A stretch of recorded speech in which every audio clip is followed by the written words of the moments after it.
The snow kept falling long after midnight, laying itself over the roof of the ranch house like a heavy white hand, muffling every sound except the low groan of the wind and the restless shifting of horses in the stable. But inside the big front room of Whitmore Ranch, nothing felt quiet anymore. Not since Nathaniel Whitmore had stood beneath the lamplight holding that little silver necklace in his trembling palm, staring at the faded initials carved into the back as though the past had risen from its grave and walked straight through his door. Eli stood barefoot on the braided rug with one arm around his younger brother Sam, both boys wrapped in wool blankets that smelled faintly of cedar and smoke, their faces pale from cold, their eyes wide with a fear that had not yet learned how to trust warmth. Nathaniel did not speak for a long moment.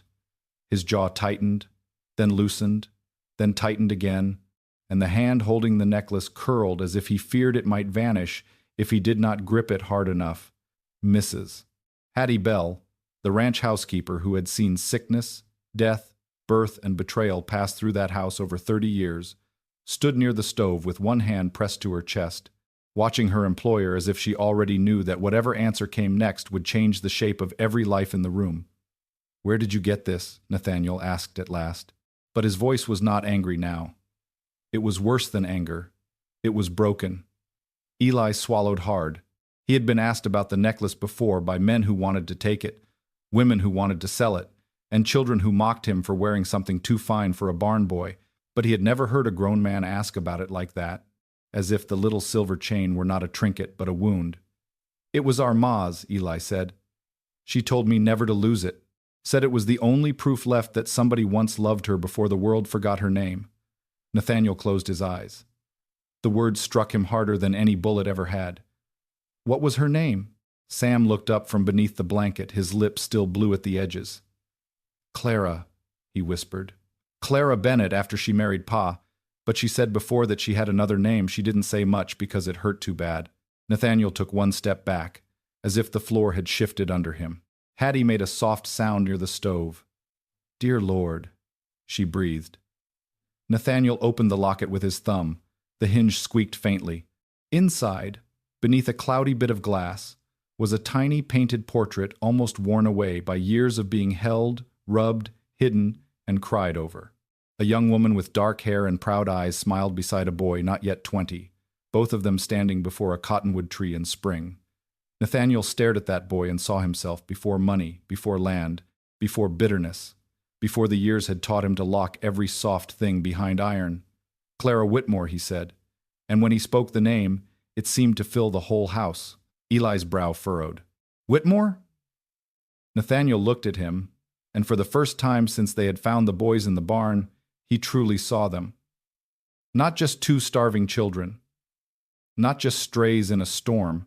He saw the sharp line of Clara's chin in Eli's face, the same stubborn light in Sam's eyes, the same dark hair that curled at the temples when damp. He saw family. He saw 20 years of silence standing in front of him, shivering in borrowed blankets. "She was my sister," he said. Sam clutched Eli tighter. Eli did not move. The room seemed to tilt. "No," Eli said, not with defiance but with disbelief. "Ma said she didn't have anyone. She said everyone who knew her was gone." Nathaniel's face twisted. "She thought I was gone to her. Maybe I let her think it." Hattie moved quickly then, pulling a chair toward the fire. "Sit down, Mr. Whitmore, before you fall down." But Nathaniel did not sit. He looked from the necklace to the boys, and shame, old and rusted, rose in him like floodwater. "Your mother left this ranch when she was 17, he said slowly. "Our father was a hard man, proud, mean when pride wasn't enough. Clara wanted to marry a young horse trader named Daniel Bennett. Our father called him poor trash and forbade it. I was only 19, but I had already started thinking like an old fool. I told Clara to wait, told her not to shame the family, told her love wouldn't feed her through winter." His voice cracked. "She looked me in the eye and said I had become our father's son. That was the last thing she said to me before she rode out before sunrise." Eli's lips parted, but no sound came. Sam whispered, "Pa's name was Daniel." Nathaniel nodded, though the confirmation seemed to hurt him. "I searched for her a year later after our father died. Found nothing. Heard rumors she and Daniel crossed into Kansas, then rumors they went south, then nothing at all. I told myself she was happy somewhere and didn't want to be found. It was easier than admitting I had failed her. Eli's face hardened, not cruelly, but the way a boy's face hardens when he has had to bury too many questions. She wasn't happy. Nathaniel flinched. Eli kept going, because once the door opened, the years behind it came rushing out. Pa died when Sam was little. A wagon accident near the Dry Creek Road. Ma took washing, sewing, cooking, whatever anyone would pay her for. She got sick after the spring floods 2 years ago, but she kept working. Men came to the cabin saying Pa owed debts. Ma said he didn't, but they took the mule anyway. Then the stove. Then the bed. She sold nearly everything except that necklace. Sam began to cry quietly. His face turned into Eli's side. Eli's own eyes shone, but he refused to let tears fall. She said if things got bad enough, we were to come west and find a ranch with a white horse burned into the gate. But she never said why. She died before she could tell us. We walked most of the way. Hattie covered her mouth. Nathaniel looked as though every sentence had aged him another year. A white horse burned into the gate, he repeated. Whitmore brand. Eli nodded once. We found it yesterday. We didn't mean to steal. We just needed shelter. Sam couldn't feel his hands anymore. Nathaniel bowed his head. The fire popped in the silence. Outside, the storm pressed its cold face against the window. But no one in that room felt the cold now. They felt something older and sharper. Nathaniel walked to the mantel and rested one hand against the stone, breathing like a man who had been running, though he had not moved. I have spent 20 years building fences, he said. Fences around cattle, around land, around my name, around my heart. And while I sat in this house with more rooms than I needed, my sister's sons were walking hungry toward my gate. You didn't know, Hattie said gently. Nathaniel turned, and there was iron in his grief now. That excuse is too small for the sin. Eli did not know what to do with the man's sorrow. He had expected anger when the ranch owner saw the necklace. He had expected to be called a liar, thief, beggar, or worse. He had expected to be thrown back into the storm. He had not expected this powerful man to look at him as if Eli himself were the judge. What happens now? Eli asked. It was the question of a child who had learned that good news could be dangerous if believed too quickly. Nathaniel crossed the room slowly, crouched so he was not towering over the boys, and held the necklace out with both hands. Now, he said, I give back what belongs to you, and then I ask, not command ask, whether you will allow me to do what I should have done for your mother long ago. Eli stared at the necklace but did not take it right away. What is that? Nathaniel's eyes glistened. Keep you safe. Sam lifted his head. You won't send us to the county home? Nathaniel's expression changed at once, grief giving way to something fierce. No. The word struck the room like a hammer. No man will take you from this house while I draw breath. Hattie gave a small nod, satisfied by that answer. But Eli still did not reach for the necklace. People say things by the fire, he said quietly. They say different things in the morning. Nathaniel accepted the blow because he deserved it. Then judge me in the morning, he said, and the morning after that, and every morning I am given. For the first time, Eli took the necklace back. His fingers closed around it, and his shoulders trembled. Not from cold now. From the terrible exhaustion of finally having someone else carry part of the weight. Hattie moved in before pride could stop either boy from breaking. Enough standing and talking. These children need food, dry clothes, and sleep. She pointed toward Nathaniel with the authority of a woman who had raised half the ranch hands and scolded the other half into decency. You may be owner of this ranch, but I rule the kitchen and the sick room. Put more wood on that fire and stop looking like a ghost. Nathaniel obeyed without a word. Within minutes, Hattie had the boys seated at the long table, placing bowls of chicken broth before them, then biscuits soaked in gravy, then warm milk with honey. Eli tried to eat slowly, but hunger betrayed him. Sam ate with both hands at first, then grew embarrassed and looked down. Hattie pretended not to notice. Nathaniel noticed everything and said nothing. He watched the boy's wrists, thin as kindling. He watched Sam tuck a piece of biscuit into the blanket as if saving food for later. He watched Eli keep glancing at the door, measuring distance, exits, danger. A child did not learn those habits from one bad night. A child learned them from a world that had failed him repeatedly. After the meal, Hattie took them upstairs to a room that had not been used since Nathaniel's mother died. It had 2 narrow beds, a washstand, a braided rug, and a window facing the horse pasture. Sam stopped in the doorway as if afraid to step on something too fine. "This room is for us?" he asked. "For tonight," Hattie said, softening the truth, because forever was too large a word for frightened boys. "And tomorrow we'll see about proper clothes." Eli ran one hand over the quilt on the nearest bed. "We can sleep on the floor." Hattie's face tightened. "Not in this house, you won't." Nathaniel stood behind them in the hallway, unable to cross the threshold. That room had once been Clara's when she was small. He remembered her sitting by the window, tying ribbons around the ears of a wooden horse, swearing she would one day ride farther than anyone in the family. He had not entered that room in years. Now her son stood inside it, and the past seemed to breathe from every wall. Sam turned suddenly. "Did Ma sleep here?" Nathaniel nodded. "When she was a girl." Sam looked around with wonder, as though a lost piece of his mother had been hidden in the walls all along. Eli sat on the edge of the bed, still gripping the necklace. Why didn't she come back? The question was not accusation alone. It was grief searching for a shape. Nathaniel stepped into the room at last. "Because pride can build a door heavier than oak," he said. "Hers. Mine. Our father's. Maybe she thought I would turn her away. Maybe she was too hurt to risk asking." He paused. "Maybe she tried and never reached me." Eli looked up sharply. "What do you mean?"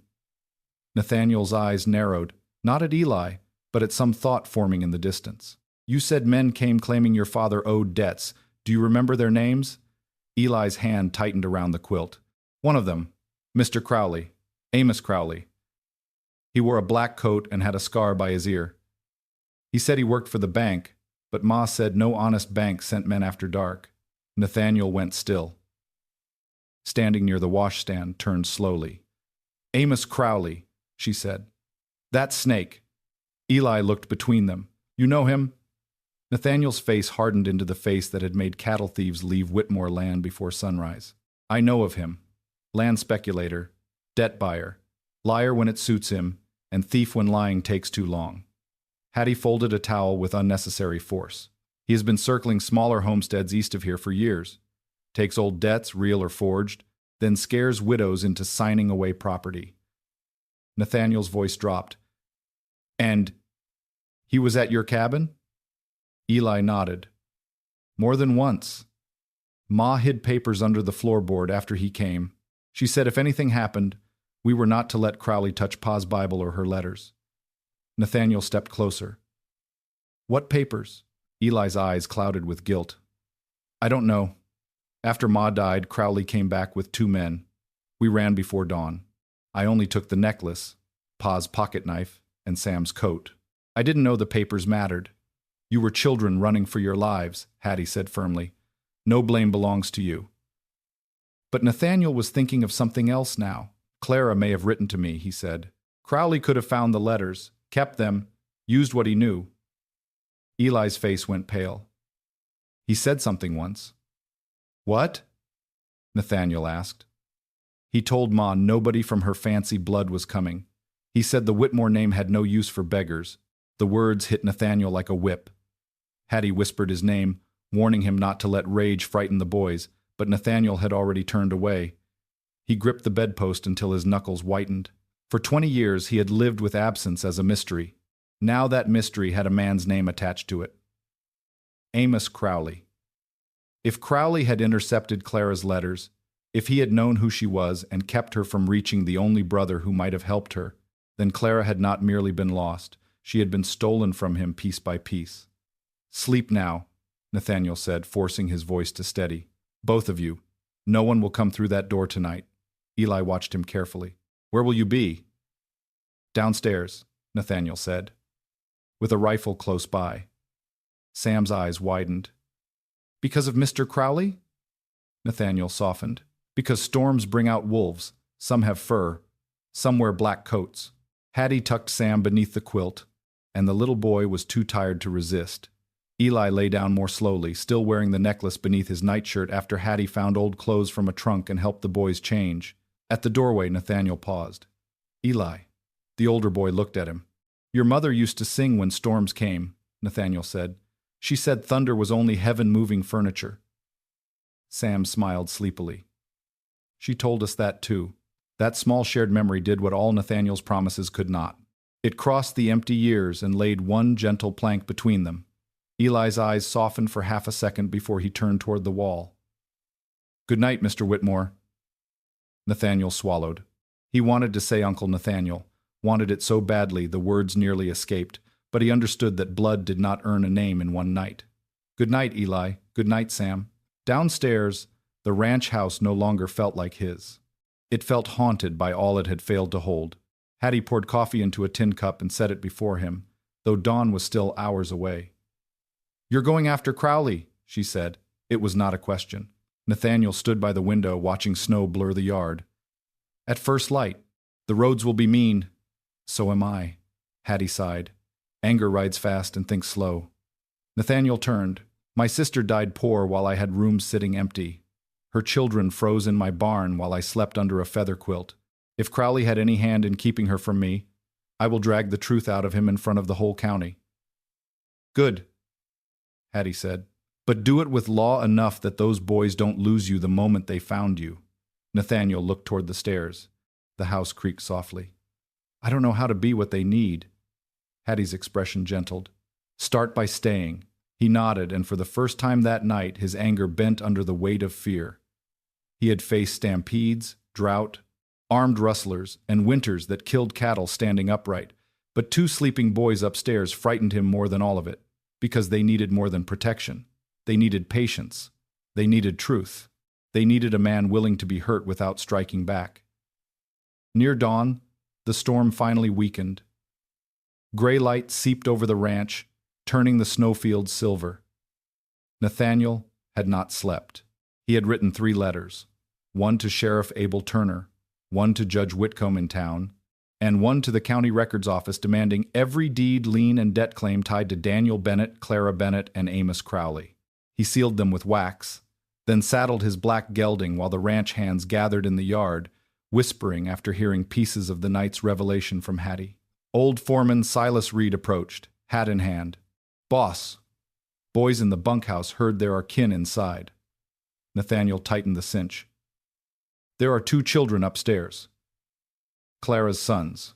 Silas's weathered face changed. He had known Clara as a girl, had taught her to throw a rope when Nathaniel was too busy pretending to be grown. Miss Clara, he murmured. I'll be damned. Nathaniel looked at him sharply. Not a word of gossip leaves this ranch. Not one. Crowley may not know they reached me. I want him comfortable enough to lie badly. Silas nodded. You expecting trouble? Nathaniel swung into the saddle. I'm expecting a man like Crowley to act like a man like Crowley. Before he could ride out, the front door opened. Eli stood there in oversized boots, wrapped in Nathaniel's old coat, the necklace hidden but not forgotten beneath his shirt. Sam stood behind him, rubbing sleep from his eyes. Hattie hovered close, clearly displeased they had left bed but unwilling to drag them back. You're leaving, Eli said. Nathaniel turned the horse slightly. Only to town. I'll be back before dark if the roads allow. Eli's face closed off too quickly. Nathaniel saw the old fear return. Everyone leaves, promises freeze, doors shut. He dismounted at once and crossed the yard, snow crunching beneath his boots. I am coming back, he said. Look at me, Eli. I am coming back. Eli wanted to believe him. That wanting was visible, and because it was visible, it embarrassed him. Crowley has men, he said. So do I. He cheats, so I'll bring the sheriff. Sam peeked around Hattie. Will you bring candy? The question stunned Nathaniel so much that Hattie almost laughed through her worry. Nathaniel crouched in the snow. What kind? Sam thought with great seriousness. Peppermint, if they have it. Nathaniel nodded solemnly. Peppermint, then. Eli looked away, but not before Nathaniel saw his mouth tremble. The boy believed in peppermint more easily than promises. Perhaps that was fair. Nathaniel mounted again, signaled to Silas and 2 ranch hands, and rode toward town beneath a sky the color of iron. From the upstairs window, the boys watched him go. though Nathaniel did not turn around until he reached the gate. When he did, he lifted one gloved hand. Sam waved back at once. Eli hesitated, then raised his hand too. That small motion stayed with Nathaniel for the first mile, warming him more than his coat. But 3 miles from town, where the cottonwoods crowded the road and the snow lay drifted in the ditches, Silas suddenly reined in. "Boss," he said quietly. Nathaniel saw it at the same moment. Fresh tracks cutting across the road, too many for deer, too narrow for a wagon, moving from the direction of town toward Whitmore land. 4 horses. Maybe 5. One rider had stopped beneath the cottonwoods long enough for ash from a cigar to mark the snow. Nathaniel dismounted, touched the print, and felt the cold truth settle in his chest. Someone had ridden toward the ranch before dawn. Someone had not waited for him to come asking questions. Silas looked back down the road they had traveled. Crowley. Nathaniel rose slowly, his face grim. Or someone who works for him. A distant gunshot cracked across the white morning, then another. Both came from the direction of Whitmore Ranch. For one breath, nobody moved. Then Nathaniel was in the saddle, driving his horse back through the snow with terror burning hotter than rage, because upstairs in the house that had once belonged to Clara, 2 boys had just begun to believe they were safe. Nathaniel Whitmore had known fear before, but never like this. Fear had come to him in the shape of a prairie fire racing toward dry grass, in the shape of a herd stampeding blind through lightning, in the shape of rustlers raising rifles from a creek bed, but those fears had always belonged to land, cattle, money, pride, things a man could lose and still wake the next morning with breath in his chest. The fear that seized him now was different. It had 2 names, Eli and Sam. The second gunshot still echoed across the snowfields as Nathaniel drove his black gelding back toward Whitmore Ranch, leaning low over the horse's neck while icy wind cut tears from the corners of his eyes. Behind him, Silas Reed and the 2 ranch hands thundered after him, their horses struggling through drifts, their rifles bouncing against saddle leather. "Ride!" Nathaniel shouted, though no one needed telling. The white world blurred around him. Fence posts flashed past like dark ribs. Cottonwoods whipped in the wind. The road they had taken only minutes earlier suddenly felt endless, every hill cruel, every bend an insult. And all Nathaniel could see in his mind was Eli standing in oversized boots on the porch, trying not to look afraid, and Sam asking for peppermint candy as if candy could prove the world had finally become gentle. Another crack split the air. Not a rifle this time. A shotgun. Closer. Nathaniel felt the sound strike his bones. "Hattie?" Silas muttered behind him, half prayer, half curse. Nathaniel did not answer. He dug his heels in harder. The ranch appeared through the thinning storm like a dark shape rising from a dream. The barn roof heavy with snow, the bunkhouse chimney smoking, the main house crouched under gray morning light, and near the front yard, moving shadows. Men. Too many. Nathaniel's eyes narrowed. 4 riders had crossed the road toward his land, but there were 6 horses near the side fence. Blowing steam, tied wrong and quick. Men who came in peace tied horses at the rail. Men who came to steal tied them where they could run. Nathaniel raised one hand, and Silas understood at once. The riders split without slowing, Silas veering toward the bunkhouse, the 2 hands circling wide toward the barn, while Nathaniel rode straight for the house like judgment itself. As he came closer, he saw the front door hanging open. A broken lantern lay in the snow. One of his ranch hands, young Caleb Morris, crouched behind the water trough, blood dark on his sleeve, firing toward the side porch. Caleb saw Nathaniel and shouted, "Boss! They're inside!" Nathaniel's heart nearly stopped. He swung down before the gelding fully halted and hit the ground running, rifle in hand. A stranger in a black coat stepped from behind the porch post and raised a pistol. Nathaniel fired first, not to kill, but close enough that splinters flew from the post beside the man's face. The stranger cried out, dropped low, and scrambled backward. "Throw it down!" Nathaniel roared. The man threw his pistol into the snow and lifted both hands, eyes wide. Nathaniel did not slow. "Caleb, watch him!" He crossed the porch in 3 strides and entered his own house with his rifle raised. Inside, the front room was chaos. A chair lay overturned. The rug was dragged, crooked. One of Hattie's copper pots rolled near the hearth, dented from being thrown. The fire still burned. The smell of gunpowder, smoke, and spilled coffee hung sharp in the air. "Hattie!" Nathaniel shouted. No answer came. A floorboard creaked above him. Then a muffled cry. Nathaniel moved toward the stairs, but a man burst from the dining room, swinging a fireplace poker. Nathaniel ducked, slammed his shoulder into the man's ribs, and drove him into the wall hard enough to shake a framed photograph loose. The poker clattered. The man tried to reach for a knife, but Nathaniel pinned his wrist and struck him once across the jaw with the rifle stock. The man folded to the floor. Nathaniel stepped over him and took the stairs 2 at a time. At the landing, he heard Hattie's voice at last, sharp as a whip. "You take one more step, Amos Crowley, and I swear before God I'll send you to meet your maker with my good carving knife in your belly." Nathaniel froze for half a heartbeat. Amos Crowley was inside the house. Then came a man's laugh, smooth, dry, and ugly. "Now, Mrs. Bell, I admire a brave woman, but bravery turns foolish when children are involved. Open that wardrobe, hand me those boys, and no one else needs to suffer." Nathaniel moved silently down the hall. Clara's old bedroom door stood half open. Inside, Hattie was backed against the washstand, hair half undone, one cheek bruised, both hands gripping the long kitchen knife she had apparently carried upstairs. Between her and the wardrobe stood Amos Crowley, exactly as Eli had described him. Black coat dusted with snow, narrow face, scar near one ear, polished boots too fine for honest mud, and a pistol held low with the confidence of a man who had frightened people for so long he had mistaken fear for power. 2 more men stood behind him, one holding a sack, the other pulling books from the shelf and throwing them to the floor. The beds were empty. Nathaniel's blood went cold. "Where are they?" Crowley asked Hattie, his voice still pleasant. "The older one has something that belongs to a legal matter, and the little one is leverage enough to make him return it." "Legal matter?" Hattie spat. "Is that what you call hunting children?" Crowley sighed. "Sentiment has made fools of better women than you." Nathaniel stepped into the doorway. "And greed has made dead men of better men than you." Crowley turned sharply. For one instant, surprise cracked through his smooth face. Then he smiled, but the smile was too thin to hide the calculation behind it. "Mr. Whitmore, I was told you had gone to town."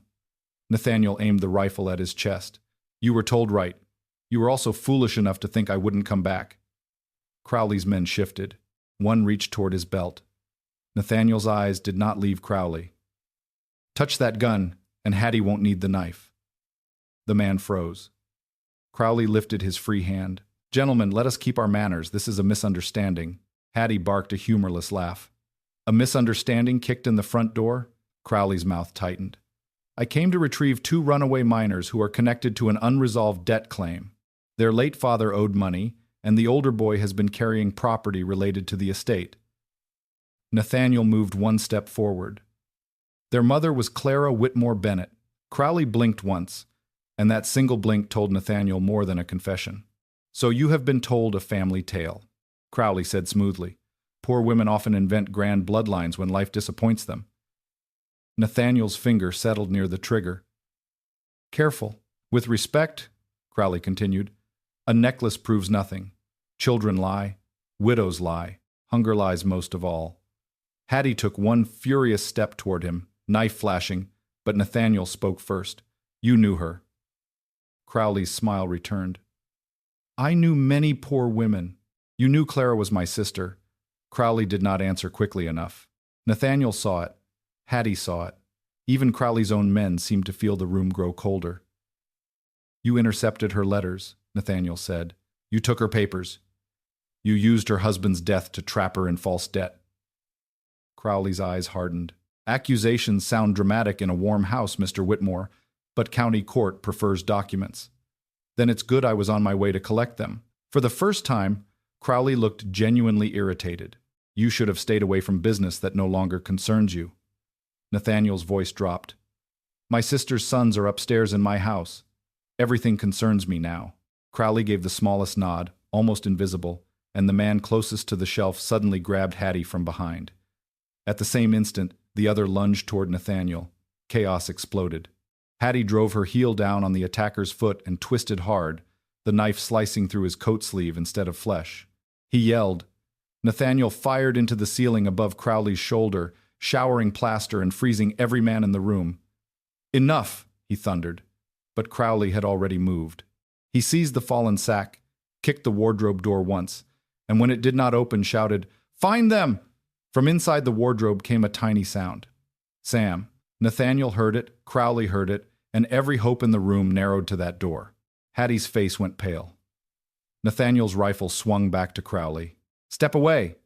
Crowley's pistol lifted toward the wardrobe. "A child is worth more alive, Mr. Whitmore. But fear opens doors faster than kindness." Before Nathaniel could fire, the wardrobe door burst outward, and not from Crowley's kick. Eli came out like a wildcat, throwing a heavy quilt over Crowley's pistol arm while Sam crawled behind him through the lower compartment. The gun went off, the shot blasting harmlessly into the floorboards. Nathaniel surged forward. Hattie grabbed Sam and dragged him behind the bed. Eli tried to run, but Crowley caught the back of his nightshirt and yanked him hard. "Give me the necklace!" Crowley hissed, all smoothness gone. Eli clawed at his hand. "No!" Nathaniel swung the rifle aside, unable to shoot without risking the boy. Crowley pulled Eli against him, pistol now pressed near the boy's shoulder, his eyes bright with ugly triumph. "There," Crowley said, breathing hard. "Now everyone remembers the value of manners." The room became very still. Eli's face was white, but he did not cry. Sam did. Hattie held him tightly, whispering prayers into his hair. Nathaniel felt something inside him go quiet, terribly quiet. Rage wanted to rush forward. Love held it back. "Let him go," Nathaniel said. "The necklace first." Crowley's voice shook with greed now, not fear. "And any papers she gave them. Letters, Bible pages, deeds, all of it." "You said the necklace proved nothing," Nathaniel said. Crowley's eyes flickered. "It belongs to the dead estate." "No," Eli choked. "It was Ma's." Crowley tightened his grip. "Your mother owed more than love could pay." Eli stopped struggling, and something changed in his face. Fear remained, but beneath it came a hard, bright spark. He looked at Nathaniel, then at Hattie, then down at the quilt half wrapped around Crowley's pistol arm. His voice came out small but steady. "Ma said greedy men always look at the shiny thing first." Crowley frowned. Nathaniel did not understand. Eli swallowed. "She said if anyone came for the necklace, they didn't know where the truth was hidden." Crowley's face drained of color. That was enough. Nathaniel moved. He slammed the rifle butt into Crowley's wrist. The pistol dropped. Eli ducked and bit Crowley's hand with all the desperation of a child who had survived winter, hunger, and loss. Crowley screamed and released him. Nathaniel caught Eli with one arm and shoved him behind him, then drove Crowley backward into the wall. The outlaw's men finally broke.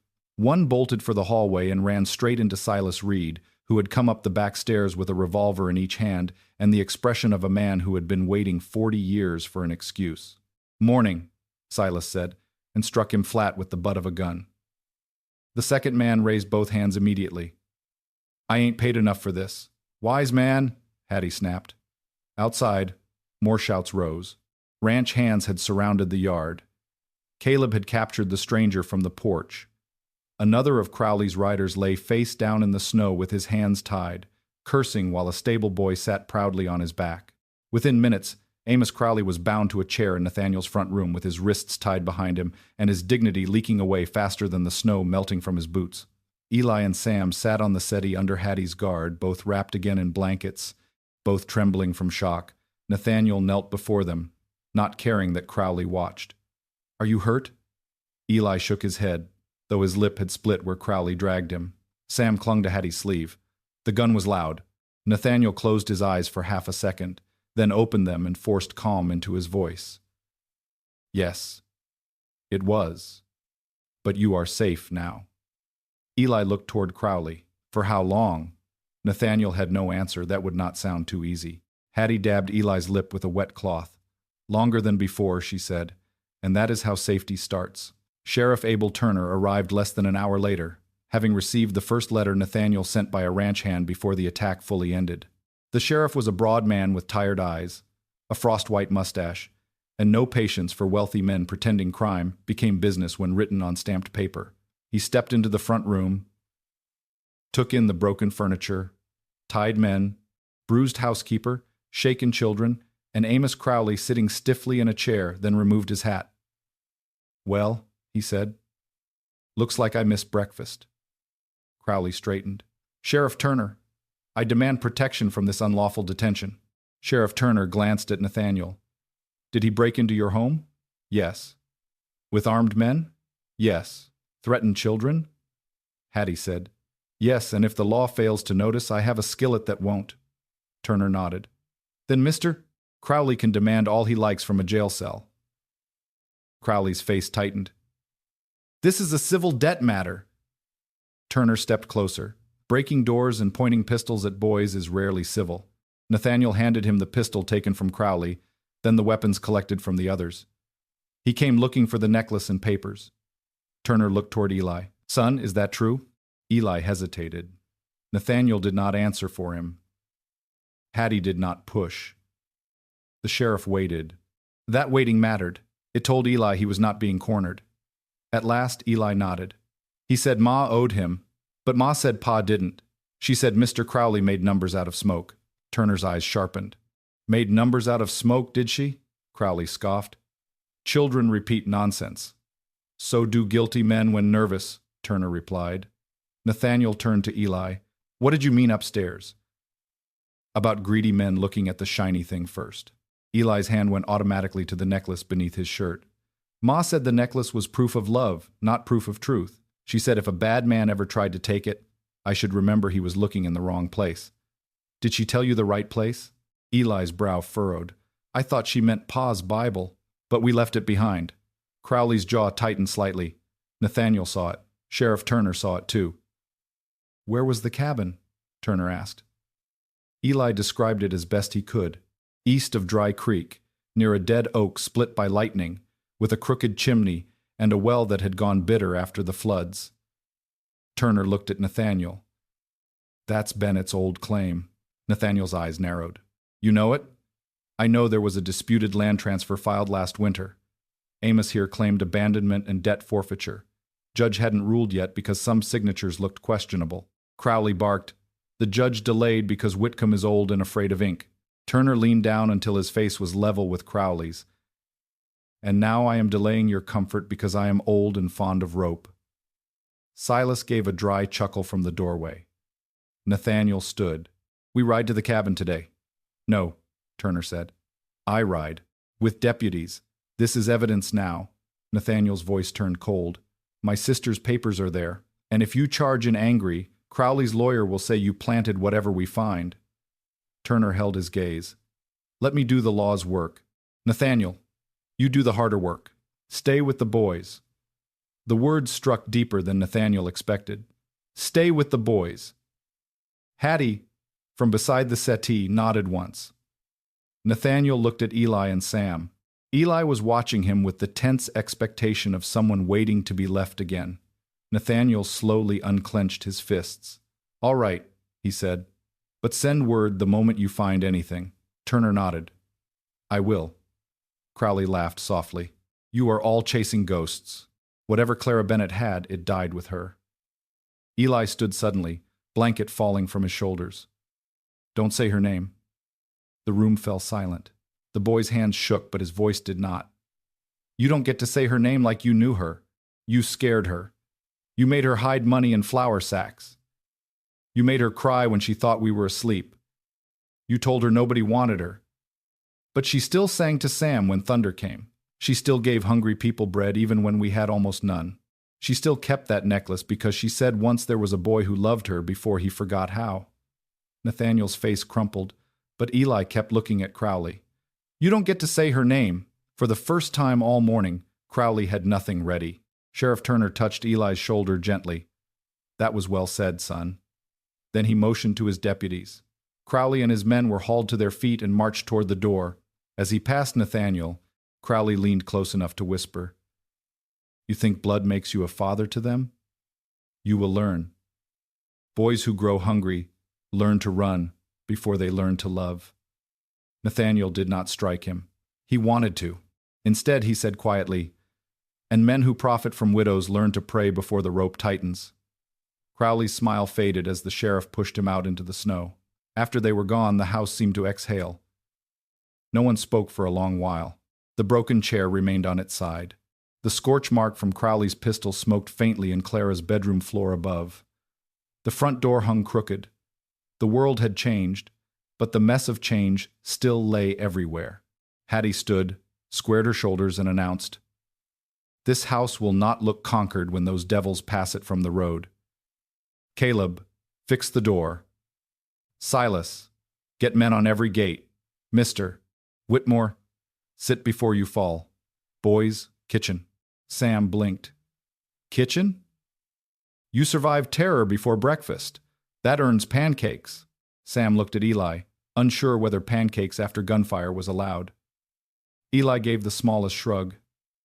"Do we have to use manners?" Hattie looked offended. "Especially then." For a moment, unbelievably, Nathaniel almost laughed. The sound caught in his throat, strange and painful, but real. In the kitchen, Hattie moved like a general restoring order after battle. Flour dusted the table. Bacon hissed. Coffee boiled. Sam sat on a stool and watched every motion with open wonder, as if kitchens could be magic when not governed by hunger. Eli sat near the door, still choosing the chair that gave him the clearest view of exits. Nathaniel noticed, said nothing, and took the chair across from him rather than beside him. Trust, he was learning, needed space.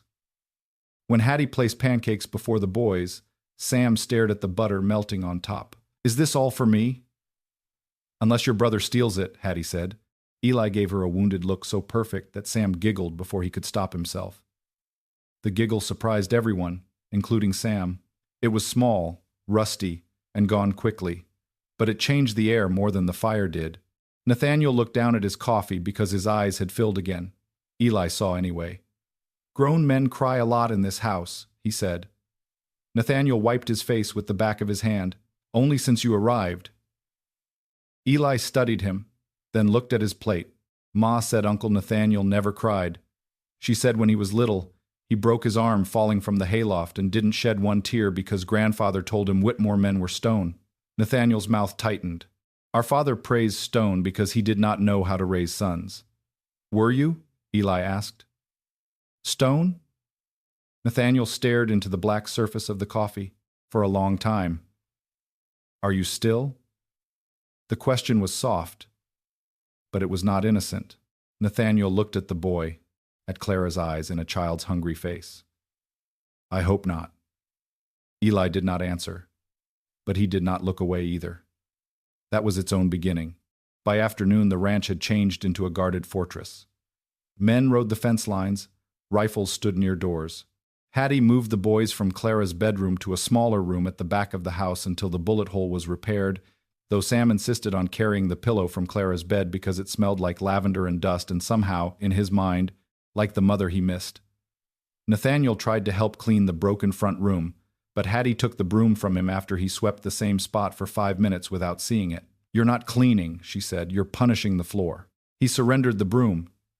Eli, who had been watching from the hall, said, "I can fix the chair." Nathaniel turned. "You know carpentry?" "A little. Pa showed me before he died. Ma said I had hands that listened." Hattie softened at that.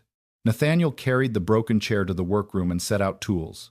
At first he reached for pieces and nails himself, but then stopped and let Eli examine the damage. The boy turned the chair carefully, tested the split rail, checked the loosened joint, and selected a smaller nail than Nathaniel would have chosen. "Big nails, crack old wood," Eli said. Nathaniel nodded. "They do." Eli glanced at him. "You knew that?" "Yes." "Then why'd you put the big one closer?" Nathaniel looked at the nail in his own hand. "Because I was thinking about Crowley and not the chair." Eli took the large nail and placed it back in the box. "Chairs don't care about Crowley." Nathaniel almost smiled. "No, I suppose they don't. They worked in careful, quiet, not comfortable exactly, but useful." Eli held the rail steady while Nathaniel pressed the joint. Nathaniel handed him the hammer. Eli hesitated. "You want me to do it? You saw the work clearer than I did." Eli took the hammer, and for several minutes the only sound between them was the tap of nail into wood. Sam wandered in midway, sticky with syrup, and asked if the chair had died. Eli said no, it was just injured. Sam asked if chairs went to heaven. Hattie shouted from the kitchen that this one would not if people kept leaning back on it.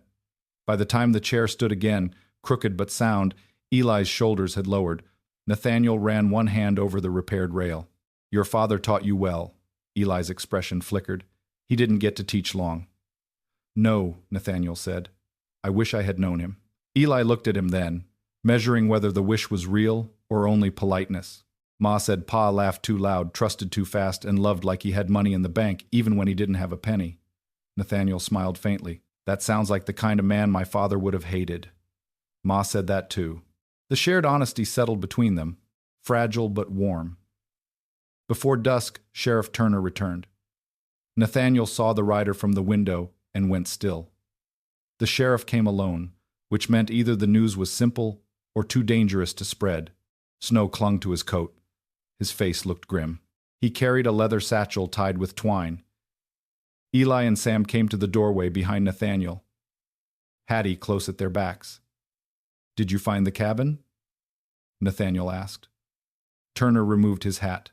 "Found it." "The Bible?" Eli whispered. Turner looked at him gently.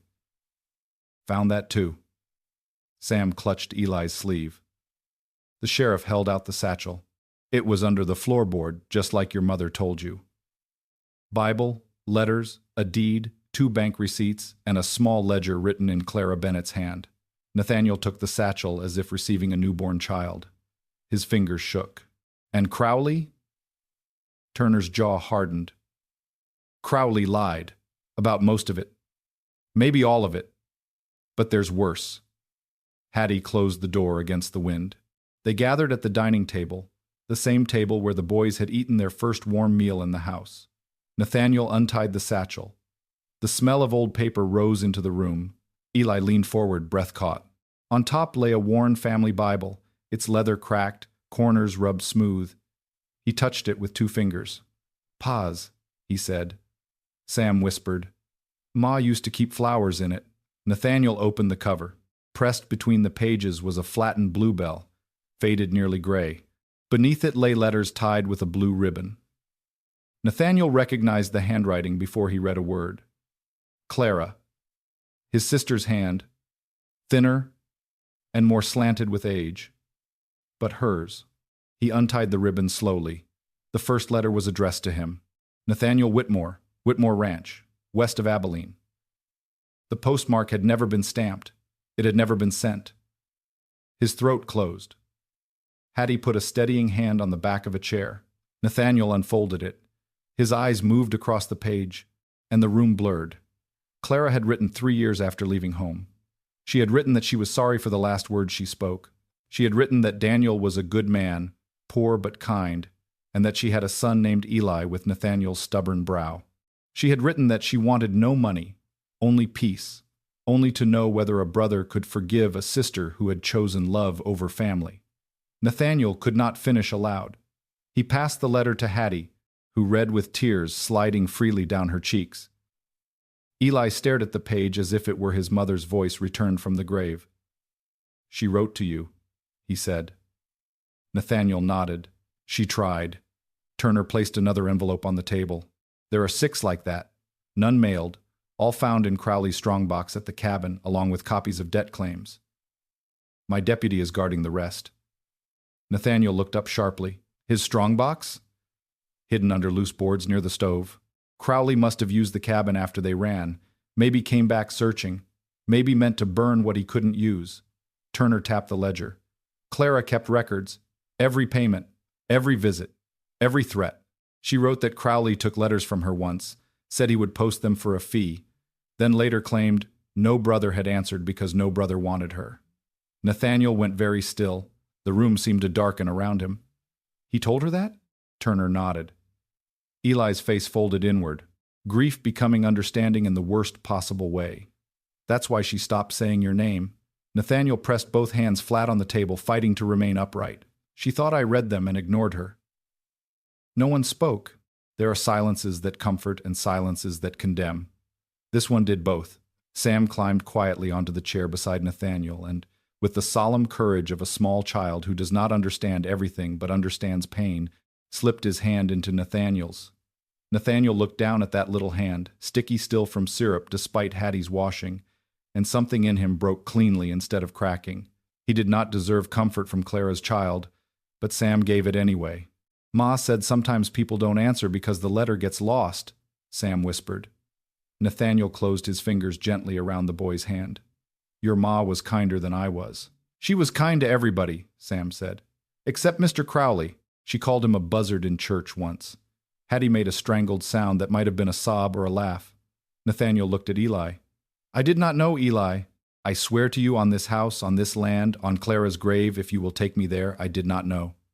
Eli's eyes were wet, but his face stayed guarded. "I believe you didn't know about the letters." Nathaniel heard what was not forgiven inside that careful sentence. "But I could have looked harder." Eli looked down at the Bible. "Yes." The truth landed between them. It hurt. It also did not destroy them. Nathaniel nodded. "Yes." Turner cleared his throat. "There's another matter." He drew out a folded deed, stiff with age. Daniel Bennett's land was not debt property. It was purchased outright, recorded properly, and after his death, it passed to Clara, then to her heirs. He looked at the boys. That means Eli and Sam own that cabin claim. Crowley tried to take land from children who owned it free and clear. Hattie's mouth flattened. May the Lord sharpen the judge's spectacles. Nathaniel took the deed. "How much land?" 80 acres near Dry Creek. Not prime grazing, but there's water rights attached. Those rights became valuable after the rail survey changed last year. Nathaniel's eyes lifted. "Rail survey?" Turner nodded grimly. "A spur line may come through that section," Crowley knew. If he could scare Clara into signing or claim abandonment after the boys disappeared, he stood to make a fortune. The whole scheme came into focus at once. The false debts, the stolen letters, the threats, the desperate search for necklace and papers, the attempt to seize the boys. Crowley had not simply been cruel. He had been patient. He had seen profit in a widow's isolation and in 2 children's hunger. Nathaniel's voice became dangerously soft. "Where is he now?" "Locked in my jail." "Keep him alive." Turner's eyes narrowed. "That is my intention." "Good," Nathaniel said, "because I want him standing in court when every person in this county hears what he did." Eli looked at the deed, confused. "We own land?" "Yes," Turner said. Sam frowned. "Does it have a bed?" Hattie smiled sadly. "Not one worth sleeping in right now." Eli's fingers rested on the Bible. "Ma wanted us to keep it." Nathaniel nodded. "Then you will." Eli looked at him. "Not sell it?" "Not unless you choose to one day." Crowley said children can't choose. Nathaniel's gaze hardened. Crowley said many things that will cost him dearly. Turner stood. "I'll need statements tomorrow. Not tonight. Tonight those boys need quiet." Hattie gave him a grateful nod. For once, the law speaks sense. After the sheriff left, the house settled under dusk. The sky outside turned violet, and lanterns glowed against the windows. Hattie carried Sam upstairs after he fell asleep at the table with one hand on the Bible. Eli remained awake, reading the letters he could bear to read, touching each page as if afraid the ink might disappear. Nathaniel sat across from him, not interrupting. The boy read one where Clara described Eli's first steps, another where she described Sam's birth and Daniel crying harder than the baby, another where she admitted Daniel had died and she did not know how she would keep the boys fed through winter. That one made Eli stop. His face changed, no longer a child reading history, but a son realizing how much his mother had hidden behind songs and smiles. "She was scared," he whispered. "Yes," Nathaniel said. "She never acted scared. That is often what courage looks like." Eli folded the letter carefully. "If she had known you didn't get them, she would have come." Nathaniel's voice broke. "I would have gone for her." Eli looked toward the staircase where Sam slept. "Then Crowley stole more than money." "Yes. Can law punish that?" Nathaniel thought of jails, judges, deeds, testimony, and all the neat tools men had made to measure wrongs too large for paper. "Not enough," he said honestly. Eli seemed to appreciate the honesty more than comfort. He gathered the letters and slid them back beneath the ribbon. I don't want Sam to hear all of it. He won't until he is ready. And if I'm never ready? Nathaniel leaned forward. Then I will keep the truth for you until you are. Eli studied him again in that searching way. Is that what uncles do? Nathaniel's breath caught. The word stood between them, small and enormous. He did not reach for it too quickly. Good ones try. Eli nodded once, then looked back down. Good night, Uncle Nathaniel. Nathaniel could not speak. If he had tried, he would have wept outright. Eli seemed to understand, or perhaps he was too tired to notice. He took the Bible, the letters, and the deed, then climbed the stairs slowly. Nathaniel remained at the table long after the boy was gone. Hattie came in quietly and found him with his head bowed over Clara's first letter. He called you uncle, she said. Nathaniel nodded, unable to lift his head. Then don't waste it. He looked up. Hattie's face was stern, but her eyes were kind. Tomorrow will bring court, gossip, Crowley's lies, and more pain than those boys deserve. Tonight brought you a name. Hold it like something holy. Nathaniel folded Clara's letter and held it against his chest. I will. But across town, behind the iron bars of the county jail, Amos Crowley was not praying, repenting, or sleeping. He sat on the narrow cot in his cell, rubbing the bruised place on his wrist where Nathaniel had struck him, listening to the deputy snore at the desk beyond the door. From inside his boot heel, he worked loose a sliver of folded paper no one had found. On it was a name, an address, and one sentence written in his own cramped hand. If Whitmore finds the boys, use the grave. Crowley smiled in the dark. Clara Bennett's letters had been found, the land deed uncovered, the children protected for now. But there was one secret still buried where no sheriff had thought to look, one final weapon resting beneath a wooden cross on a lonely hill. And before dawn, Amos Crowley intended to make sure Nathaniel Whitmore learned that some ghosts could still bleed the living. Dawn came to Whitmore Ranch with a silence that felt too watchful to be peace. The storm had passed, leaving the whole valley buried under white, every fence rail glazed with ice, every hoofprint frozen into the yard like evidence no one had yet finished reading. Inside the ranch house, the lamps had burned through most of the night. Nathaniel Whitmore had not slept. Neither had Eli, though the boy pretended otherwise when Hattie looked in on him before sunrise and found him lying stiff beneath the quilt, one hand closed around the silver necklace under his nightshirt, the other resting on his father's Bible as if he feared the past might be stolen again if he let go. Sam slept hard and unevenly, whimpering once when a loose shutter clapped in the wind, then settling only after Eli whispered that it was just heaven moving furniture. Downstairs, Nathaniel sat at the dining table with Clara's letters spread before him, reading each one again in the gray light until the words no longer seemed written in ink, but carved into him. There were letters full of hope, letters full of worry, letters where Clara had tried to sound cheerful and failed, letters where she asked whether he remembered the cottonwood by the creek and the summer they had stolen peaches from their father's own orchard because the old man had forbidden them to eat before supper. There was one letter where she wrote, I named my first boy Eli because Daniel said he came into the world with the eyes of a prophet and the temper of a mule. There was another where she wrote, Sam laughs in his sleep. I wish you could hear it. The last letter was the hardest. Clara had not dated it, but the paper was thinner, stained at the corner, and her handwriting wandered like a tired horse losing the road. Nathaniel, if this reaches you, I do not ask for money. I do not ask for forgiveness. I only ask that if my boys ever stand before you, do not let pride answer the door before love does. Nathaniel folded that letter and held it against his mouth until Hattie found him there, coffee cooling untouched beside his hand. You keep reading those pages like they'll change, she said softly. They do, he answered. Every time they accuse me different. Hattie set a plate of eggs and bread before him. Then eat before they accuse you of being a fool as well. Nathaniel looked toward the stairs. How are the boys? Alive. Frightened. Fed. Not in that order. She poured coffee into his cup. Eli heard more than a child should. Sam understands less, which is a mercy for now. Nathaniel nodded, but his eyes stayed on Clara's final letter. Crowley had years to work on her fear, years to make her believe no one would come. Hattie sat across from him, and you have days to begin undoing it with her sons. Do not expect trust to arrive like a train on schedule. Before Nathaniel could answer, hooves sounded in the yard. Not many. One horse, ridden hard. Nathaniel rose so quickly his chair scraped the floor. Silas appeared in the doorway a moment later, pistol loose at his side, his beard dusted white with frost. "Sheriff's deputy," he said, "coming fast." Nathaniel was already moving.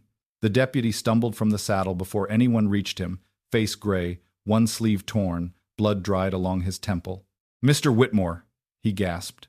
"Sheriff Turner sent me. Crowley's gone." The words struck the yard like another gunshot. Behind Nathaniel, Hattie appeared on the porch, and from the upstairs window, Eli's face flashed into view, pale and alert. Nathaniel took the deputy by both shoulders. "Gone how?" "Broke from the jail before dawn. Had help. One guard drugged, one deputy hit from behind. We found a loose floor brick, a wire saw, and a dead man's coat in the alley.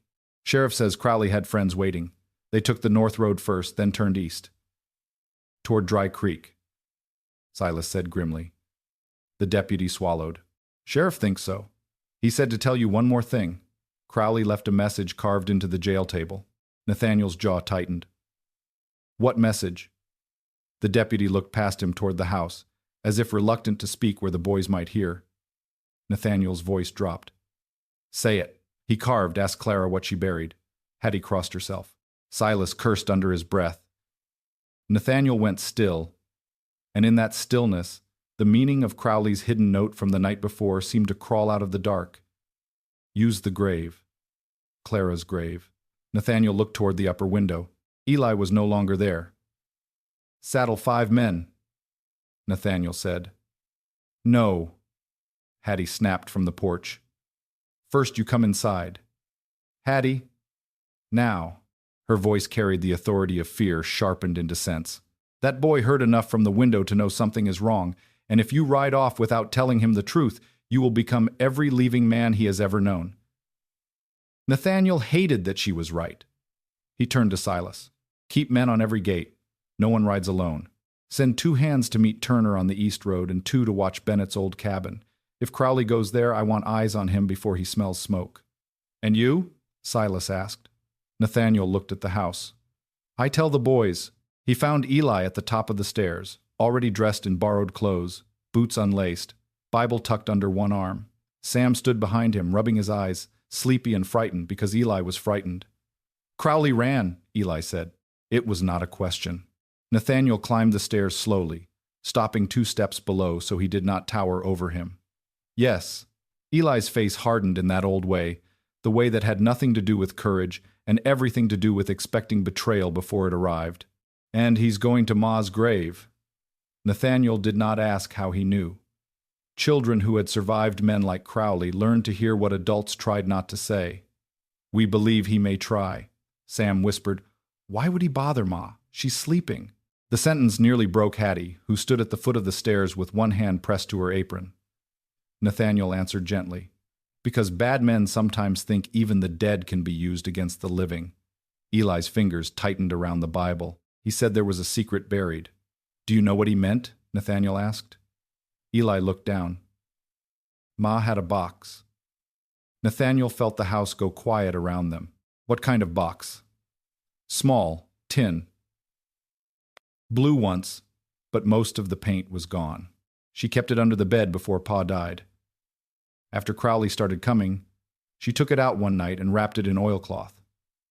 I asked what was inside, and she said, 'A truth heavy enough to sink a liar.' Then she told me if she ever couldn't protect it, the Lord would." "Did she bury it?" Eli's eyes filled, but he blinked the tears back furiously. "After she got sick, she made me help her walk to the hill. I thought she wanted to see the sunset. She made me wait by the cedar tree. I saw her kneel by where Pa was buried. She had the box in her shawl when we went up. She didn't have it when we came back." Sam's mouth trembled. "Ma went there when she was coughing bad." Eli turned to him quickly. "You were asleep." "I woke up," Sam whispered.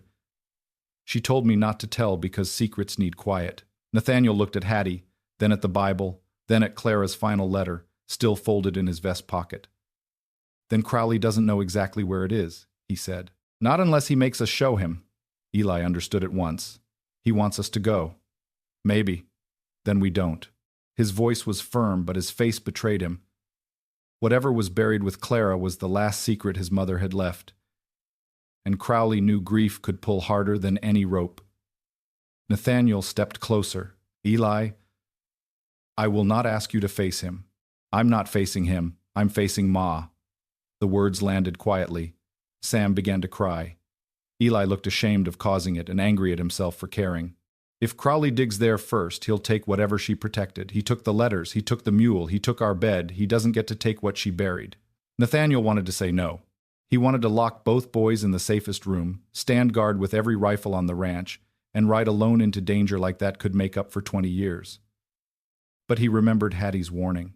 Boys who had lost everything did not heal by being treated like luggage.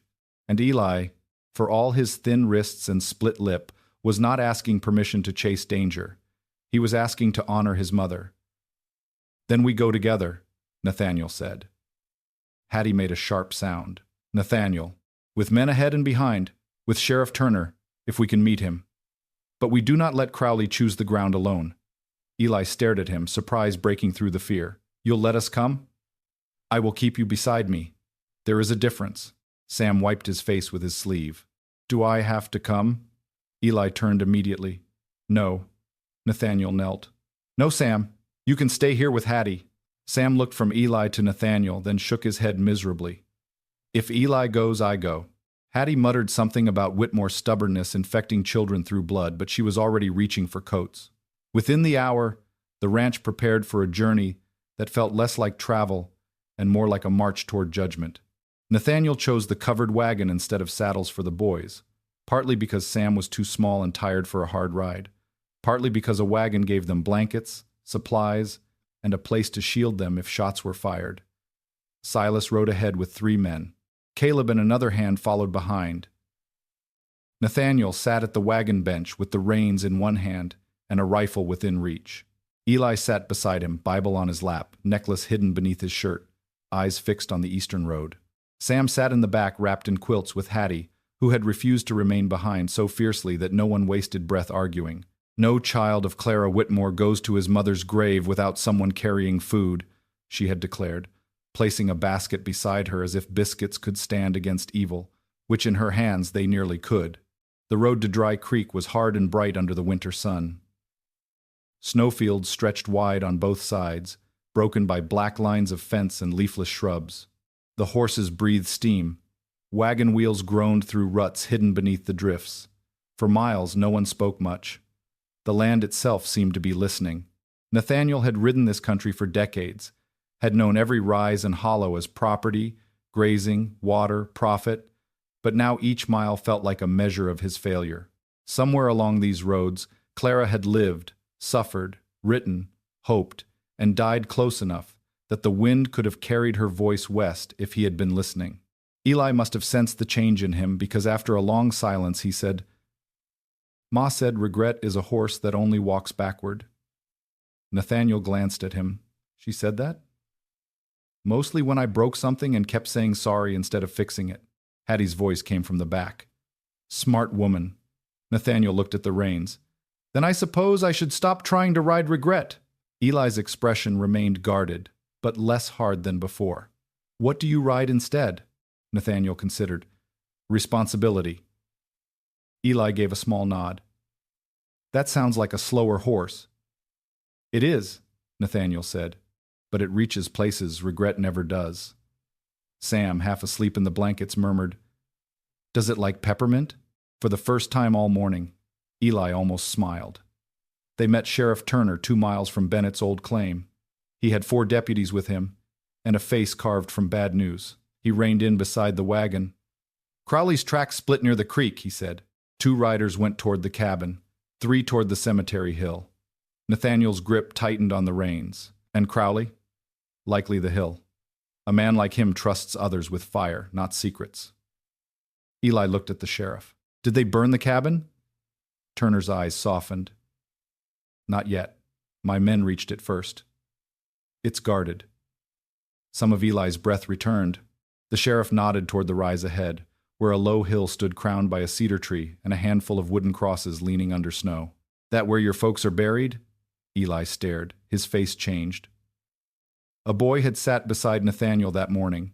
Now a son sat there, looking at the place where childhood ended. Yes, he whispered. Nathaniel stopped the wagon before the last bend. Hattie, keep Sam down. Sam sat up at once. No. Eli turned. Sammy? No, Sam said again, tears already in his eyes. Ma's there. No one argued. Hattie wrapped him tighter and helped him climb down. Nathaniel stepped from the wagon, then lifted Sam, and the little boy clung to his neck without thinking. Eli noticed. Nathaniel noticed. Eli noticing. Neither said anything.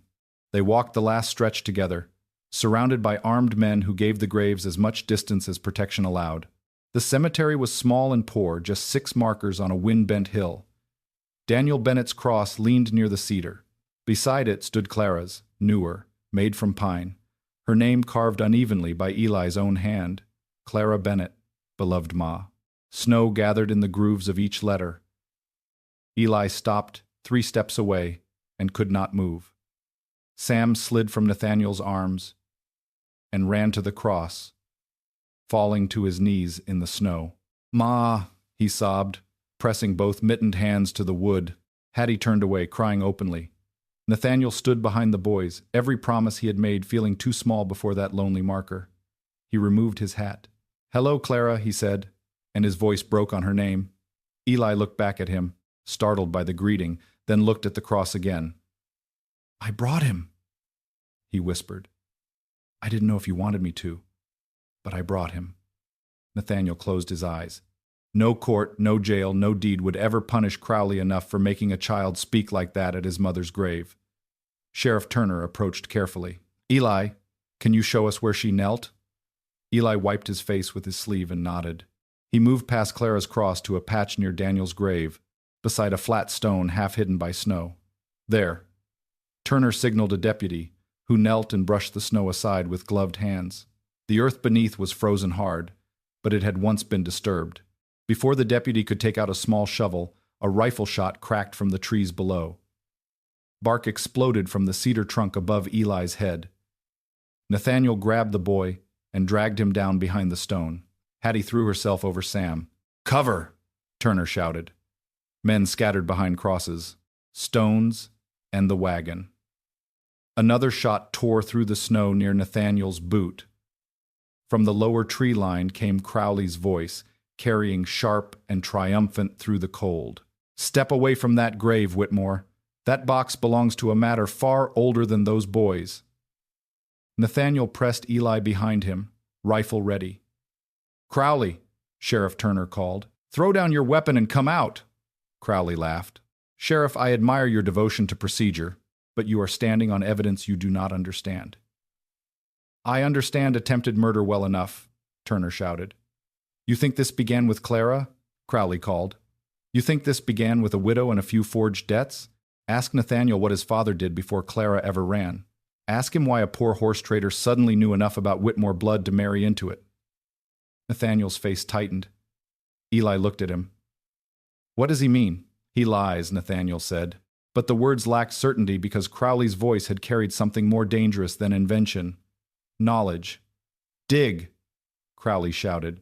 Dig if you want, but once you open that box, those boys will know their sainted mother was hiding shame, not truth. Eli flinched. Nathaniel's hand closed on his shoulder. Do not listen to him. Crowley fired again, but this time Silas answered from the left flank, and one of Crowley's men cried out behind the brush. Sheriff Turner signaled 2 deputies to circle.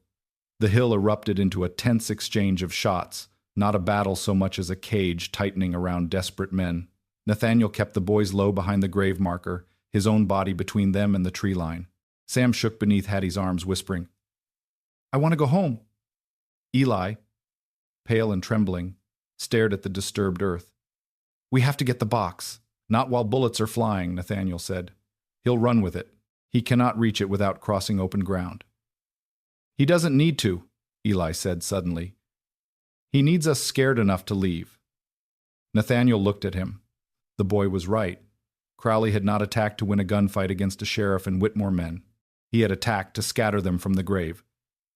Turner, Nathaniel shouted. He's trying to drive us off the box. Turner's head snapped toward the grave, then toward the trees. Hold position. but Crowley had heard too. "Last chance! Whitmore," he called. "Walk away and keep your fine new nephews. Open that tin, and I swear the Whitmore name rots with mine." Something in Nathaniel rose then, not rage this time, but a clean, grief-hardened defiance. He looked at Clara's cross, at the boys crouched beneath it, at the place where his sister had hidden truth with the last of her strength. "The Whitmore name has survived lies long enough," he said. "Let it survive truth for once." He turned to the deputy beside the grave. "Dig!" The deputy struck the frozen earth with the shovel. Crowley screamed a curse from below and fired wildly. The shot hit the flat stone, spraying ice chips across Eli's sleeve. Nathaniel pulled him tighter, and Eli did not resist. Silas and Turner's deputies returned fire in a disciplined burst that forced Crowley's men deeper into the trees. The shovel struck something metal on the fifth blow. The sound was small, but unmistakable. Eli sucked in a breath. Hattie whispered, "Lord have mercy." The deputy cleared soil and lifted a dented tin box wrapped in rotted oilcloth, blue paint still showing in flakes along one corner. Eli reached for it, but Nathaniel stopped him gently. "Let Turner open it. Ma gave it to us, and the law must see it untouched. So Crowley cannot say we changed what was inside." Eli hated the sense of that, but he nodded. Sheriff Turner crouched behind the marker, broke the brittle oilcloth, and lifted the box. It was locked, but the hinge had rusted badly. With a knife and careful pressure, he pried it open. Inside lay a folded packet sealed with wax, a small photograph, a bank draft, and a yellowed document tied in black thread. Turner's face changed as soon as he saw the top page. "Nathaniel," he said quietly, "you need to read this." Nathaniel took the packet with hands that were steady only because the boys were watching. The first page was written not in Clara's hand but in the hand of his father, Jeremiah Whitmore, a hand Nathaniel knew from ledgers, punishments, and cold instructions left on breakfast tables.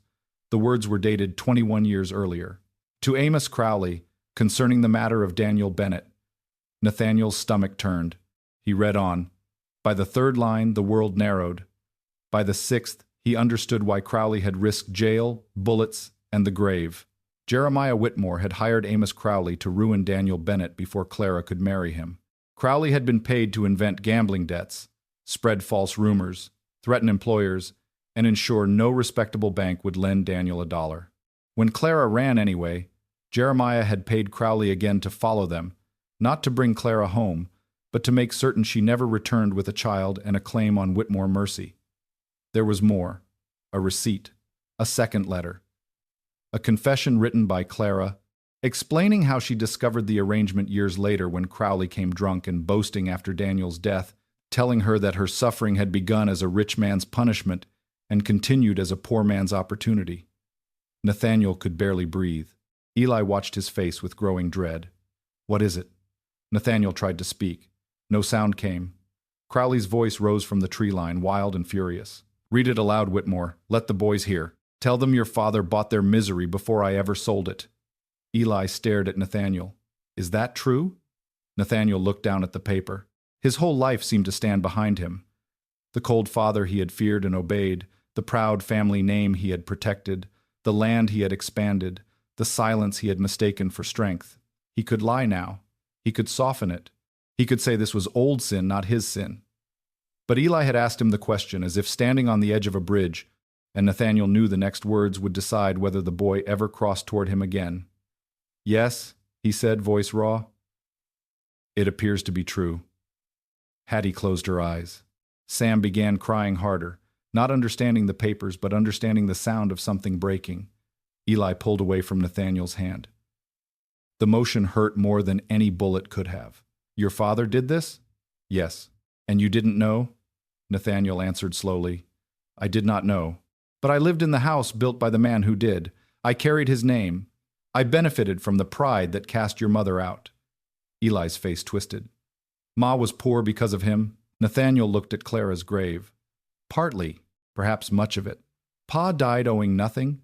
Sheriff Turner glanced through the papers. "From what this shows, the original debts were invented.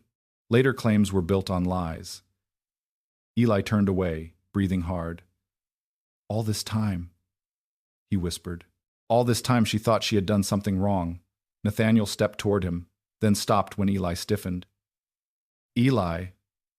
No. The boy's voice cracked. Don't.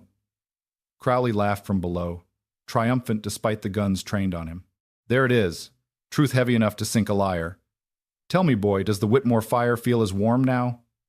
Nathaniel's expression changed. He turned toward the trees. Crowley, you mistake shame for surrender. Then he lifted the papers high enough for all to see. Sheriff, this proves my father hired him. It proves Crowley continued the fraud. It proves the Bennett land was targeted through conspiracy, extortion, and theft. Turner nodded grimly. It does. Crowley's laughter stopped. Those papers condemn a dead man more than me. Turner shouted back, You signed 2 receipts, Amos. Your name is on the devil's own payroll. Silas and the deputies had nearly completed their circle now. Crowley seemed to sense it. There was sudden movement below, a horse screaming, a man shouting. Then Crowley burst from the tree line on a stolen gray mare, coat flapping, pistol raised. For one terrible second, it looked as if he meant to charge the hill and fire into them all. Nathaniel shoved Eli behind Clara's cross and raised his rifle. But before he could shoot, Sheriff Turner stepped into the open and fired once. The shot struck the mare's bridle ring, snapping leather, not flesh. The animal reared violently. Crowley lost the reins, dropped the pistol, and tumbled hard into the snow. Silas was on him before he could rise, knee in his back, revolver at his ear. Stay down, Silas said. I have buried better men than you for less. Crowley spat blood into the snow, eyes burning toward Nathaniel. You think this makes you clean? Nathaniel walked down the hill slowly, papers in hand, Eli and Sam watching from above. He stopped before Crowley. No, he said. It makes me responsible. Crowley sneered. For your father's sins? For what I do with the truth now. He turned to Sheriff Turner. Chain him. Public hearing. Today. Turner raised an eyebrow. Court won't be ready.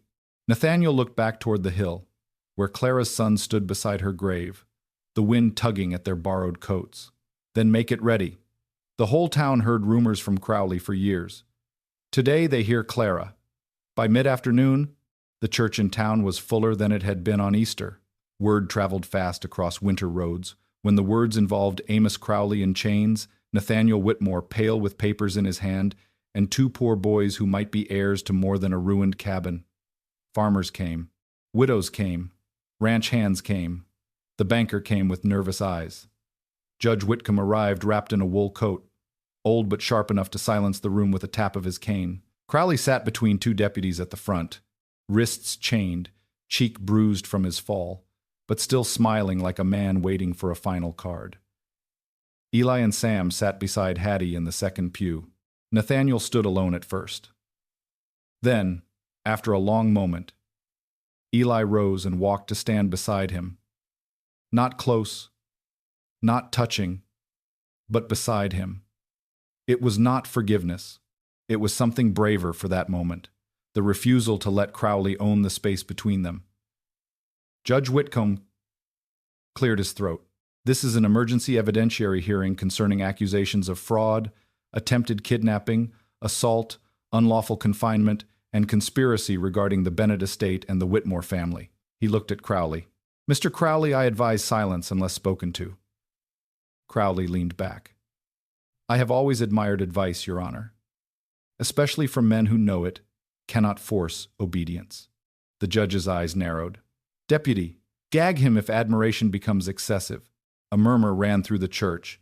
Nathaniel unfolded Clara's confession first, but his hands trembled. He looked at Eli.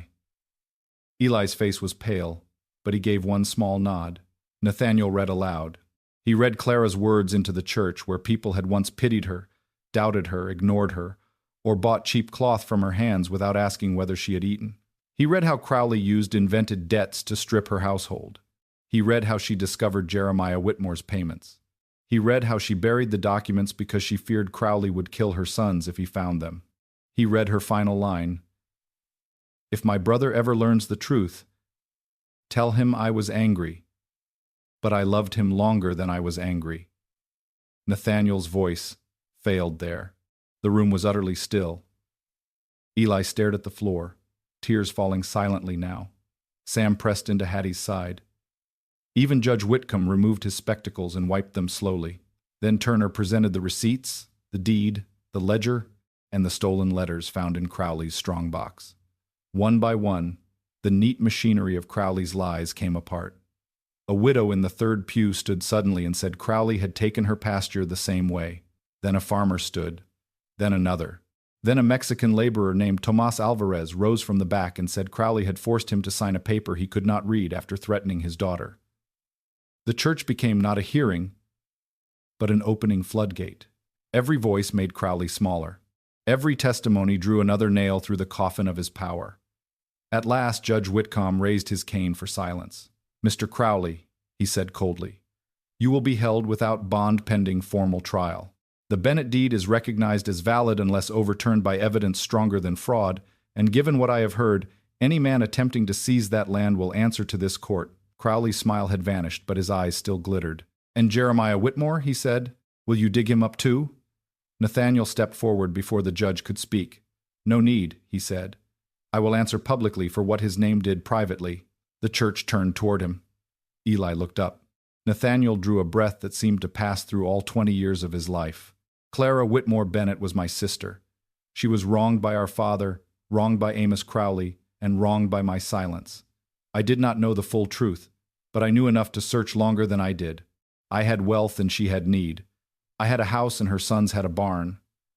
From this day forward, the Bennett land remains Eli and Sam Bennett's by right. Whitmore Ranch will pay restitution into trust for them equal to every documented payment made by Jeremiah Whitmore to Amos Crowley, with interest, and I will petition the court to add damages for fraud against Crowley's holdings." Hattie's eyes widened. Silas at the back stood straighter. The banker nearly choked. Nathaniel continued, "And if the boys permit it, Whitmore Ranch will be their home, as long as they wish it to be, not because charity is owed, but because family was broken and must be repaired with more than words." The church was quiet enough to hear Sam sniffle. Eli stared at Nathaniel, as if trying to decide whether a man could become different while standing in front of everyone. Judge Whitcomb leaned forward. "Mr. Bennett," he said gently to Eli, "do you understand what your uncle has offered?" Eli swallowed. "Some. Do you wish to respond today?" Nathaniel turned quickly. "He does not have to." The judge nodded. "He does not." But Eli stepped forward anyway, small in borrowed clothes, his lip still bruised, the silver necklace hidden beneath his shirt, and yet somehow present in every eye that watched him. "Ma said a sorry that costs nothing is just a sound," he said. A few people shifted, struck by the plainness of it. Eli looked at Nathaniel. "This sounds like it costs something." Nathaniel's eyes filled. "It does." "Then I'll listen," Eli said. "Not forgive everything today, but listen." Nathaniel bowed his head once, accepting it like a sacred verdict. At that moment, Sam slipped from Hattie's pew and ran to Eli, taking his hand. "Can we go home now?" he whispered. But the church was so quiet everyone heard. Eli looked at Nathaniel, then at Hattie, then at the open door where winter light fell across the floor. "Which one?" Sam asked. The question held the cabin, the grave, the barn, the ranch house, the whole broken road behind them. Eli tightened his fingers around his brother's hand. "I don't know yet," he said honestly. Nathaniel nodded. "Then we will not rush the answer." The hearing ended with Crowley dragged out through the church doors, while half the town watched in grim satisfaction and the other half whispered names of those he had ruined. As deputies lifted him into the jail wagon, he twisted once more toward Nathaniel and the boys. "You think court ends anything?" he shouted. "Money has cousins, lies have sons." Silas stepped between him and the boys. "And ropes have knots," he said. Crowley was taken away, but his threat remained in the cold air like smoke. The ride back to Whitmore Ranch was quiet. The sun sank low, setting the snowfields on fire with gold. Sam slept against Hattie in the back of the wagon, one fist still sticky from a peppermint Nathaniel had remembered to buy from the general store before leaving town. Eli sat beside Nathaniel again, the Bible between them.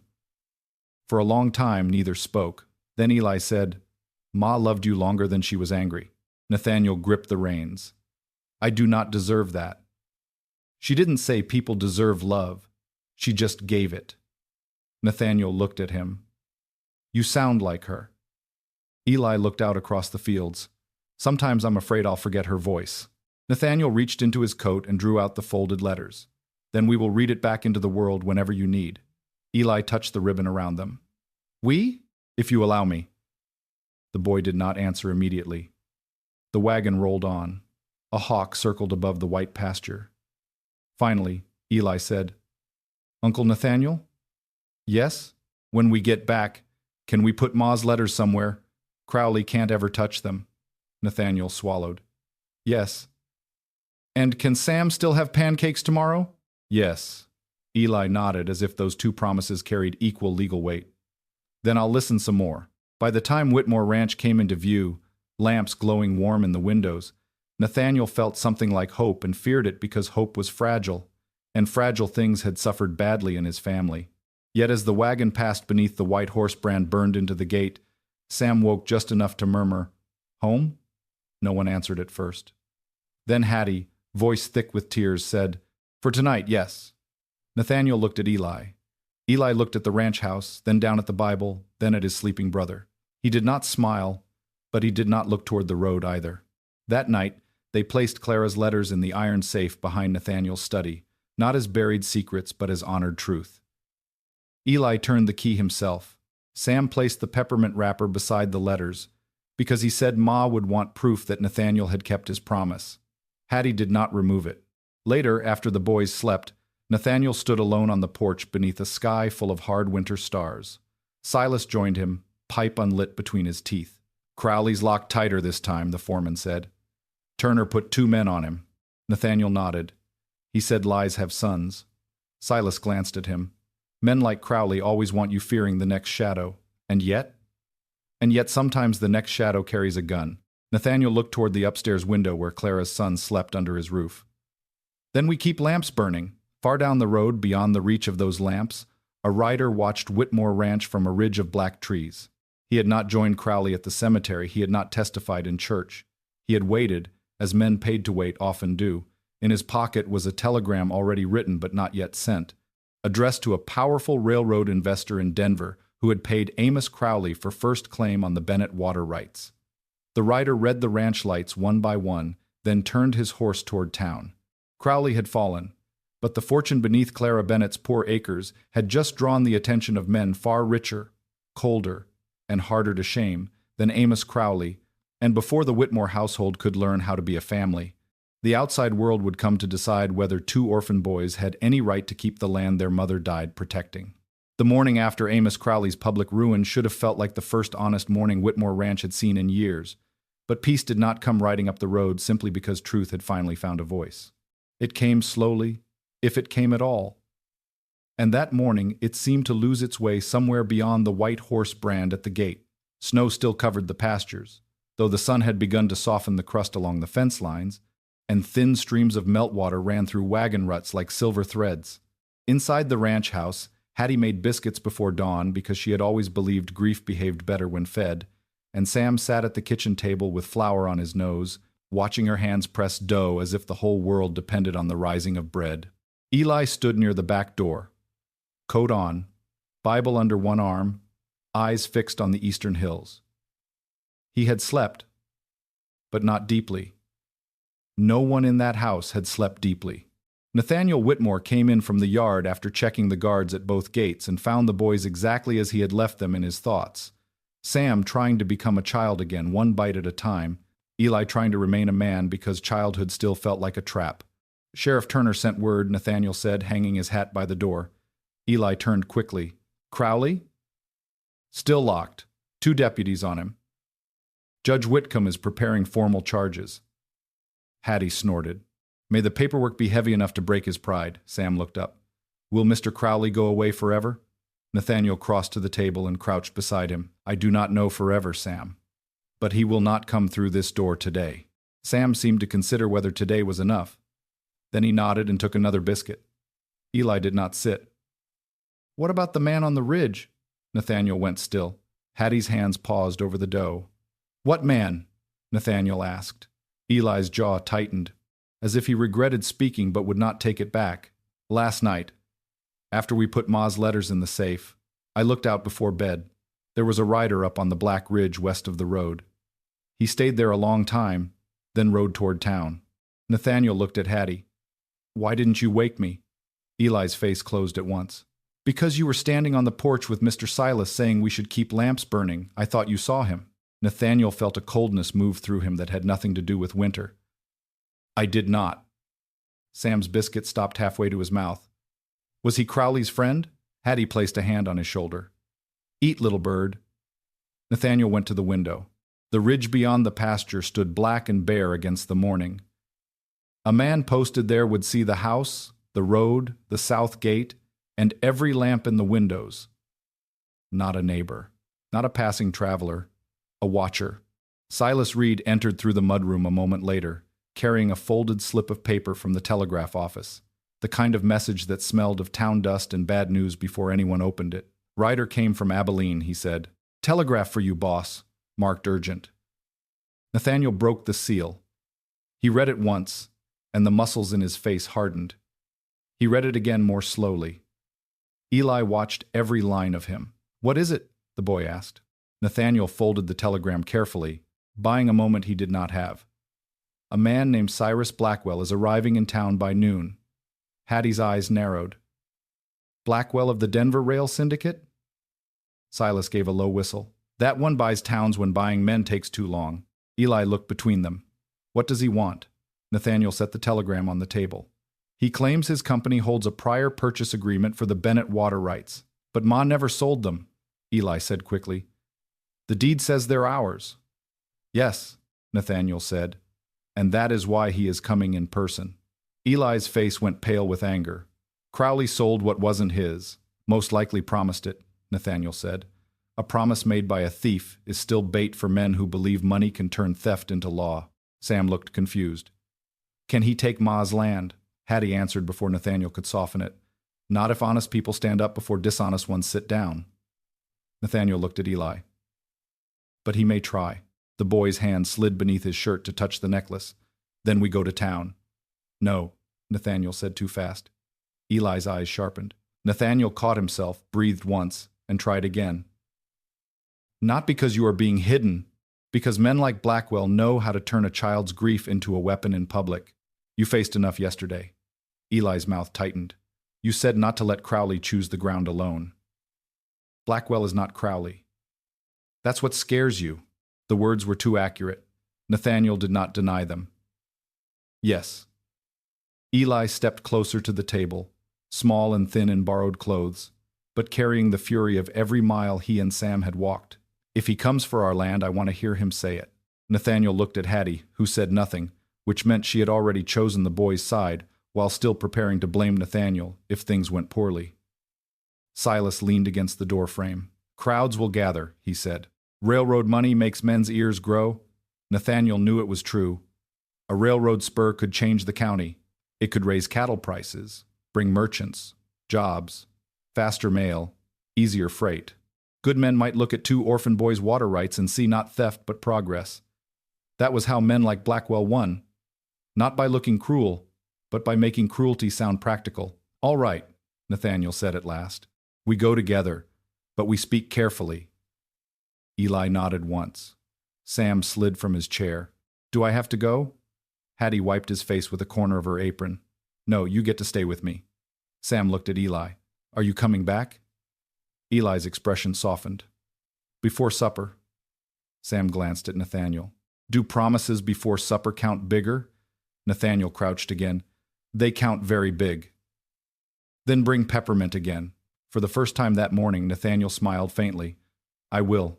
The town of Mercy Creek was already awake in a way that had nothing to do with commerce by the time Nathaniel and Eli arrived. Wagons lined the main street, horses steamed outside the livery, and people stood in tight knots near the general store, speaking in low voices that stopped whenever the Whitmore wagon rolled past. Nathaniel could feel the eyes moving from him to Eli, from Eli's worn coat to the silver chain barely visible at his collar, from the boy's bruised lip to the folded Bible on his lap.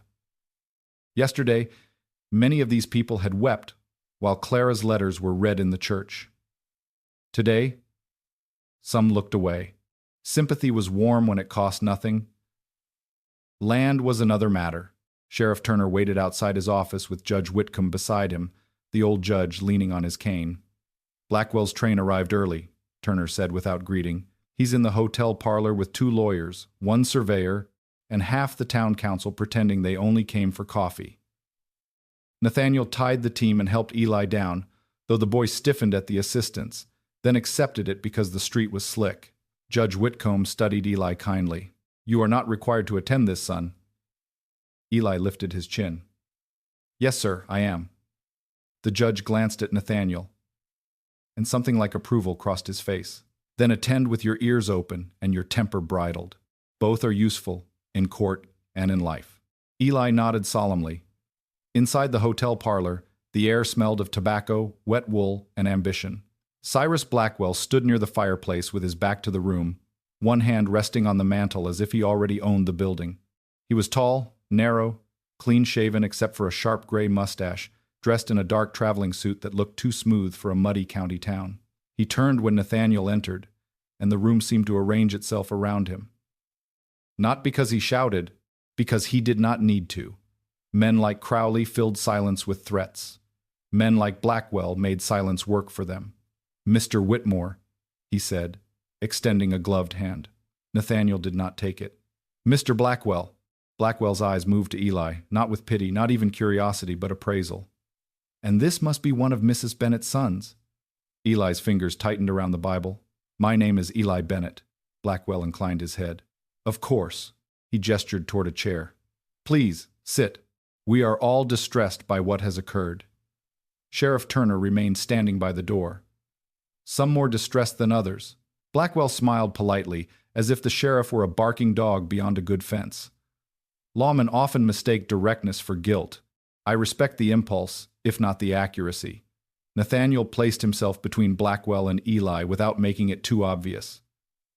"Say what you came to say." One of Blackwell's lawyers, a round man with small spectacles, opened a leather case. The Denver and Western Expansion Syndicate entered negotiations last year for access to the Dry Creek water rights attached to the Bennett claim. Mr. Crowley represented himself as holder of lien authority and future transfer power pending debt resolution. Judge Whitcomb tapped his cane. "A very polished way to say your client dealt with a thief." The lawyer flushed. Blackwell lifted one finger, and the man fell silent. "Your Honor, I do not defend Mr. Crowley's methods. If he forged authority, he will answer for it. But the railroad invested considerable funds based on his representations, including survey expenses, grading plans, equipment routing, and contracts with suppliers.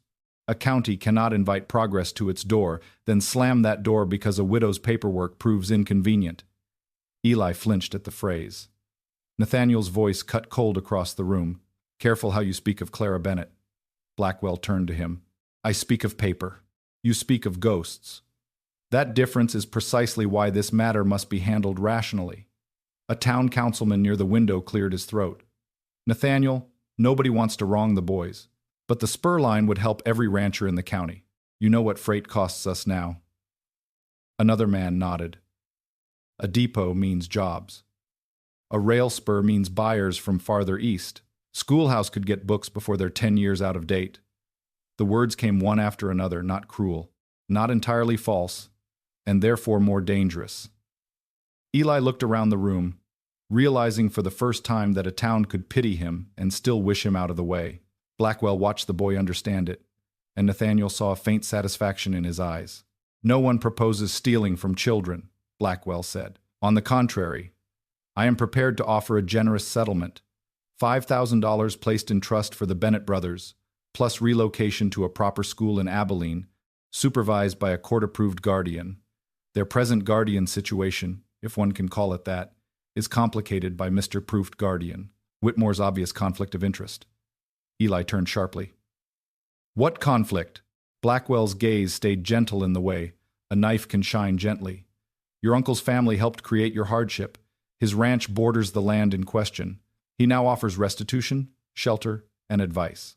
A suspicious mind might ask whether he seeks to control the Bennett property through affection where his father once tried through cruelty." Nathaniel took one step forward, but Eli spoke first. End of chapter 17.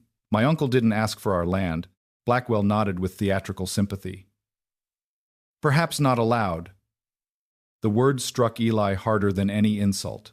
Nathaniel saw doubt flicker across his face, not because Eli trusted Blackwell, but because mistrust had been planted in him long before. Blackwell's lawyer drew out another document. We have filed a petition requesting temporary court oversight of the Bennett estate until legal title, water rights, and guardianship can be properly examined. Judge Whitcomb's face hardened. Filed where? Territorial District Office by telegraph. Notice this morning. A circuit authority will arrive within days. Sheriff Turner swore under his breath. Nathaniel stared at Blackwell. You rode here with your mind made up before speaking to the boys. I rode here to prevent a county from being held hostage by sentiment. Eli's face flushed. Ma died protecting that land. Blackwell looked at him at last, fully and coldly.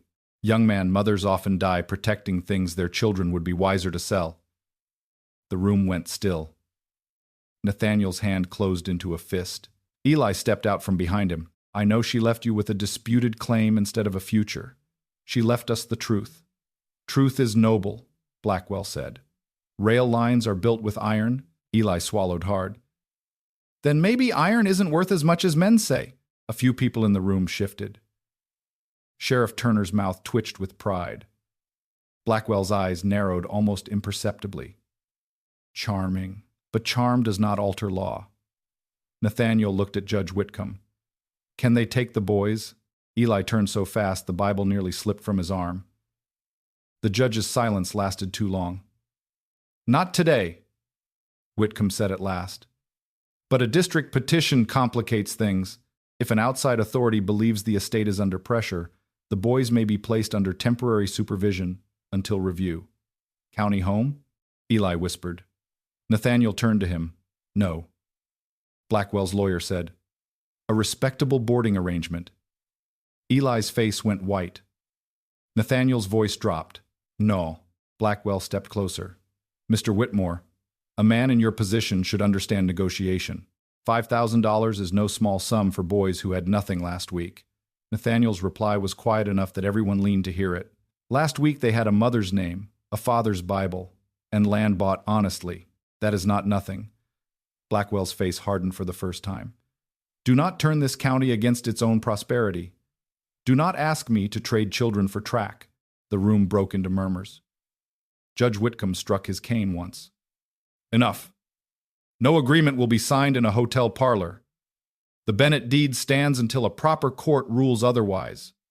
Mr. The Bennett deed. Mr. 7. The room broke into murmurs. Blackwell, you will provide copies of every claimed agreement with Amos Crowley by noon tomorrow. Mr. Whitmore, you will keep the boys within county bounds and available for questioning. Sheriff Turner, you will ensure no intimidation occurs from either side. Blackwell gave a shallow bow.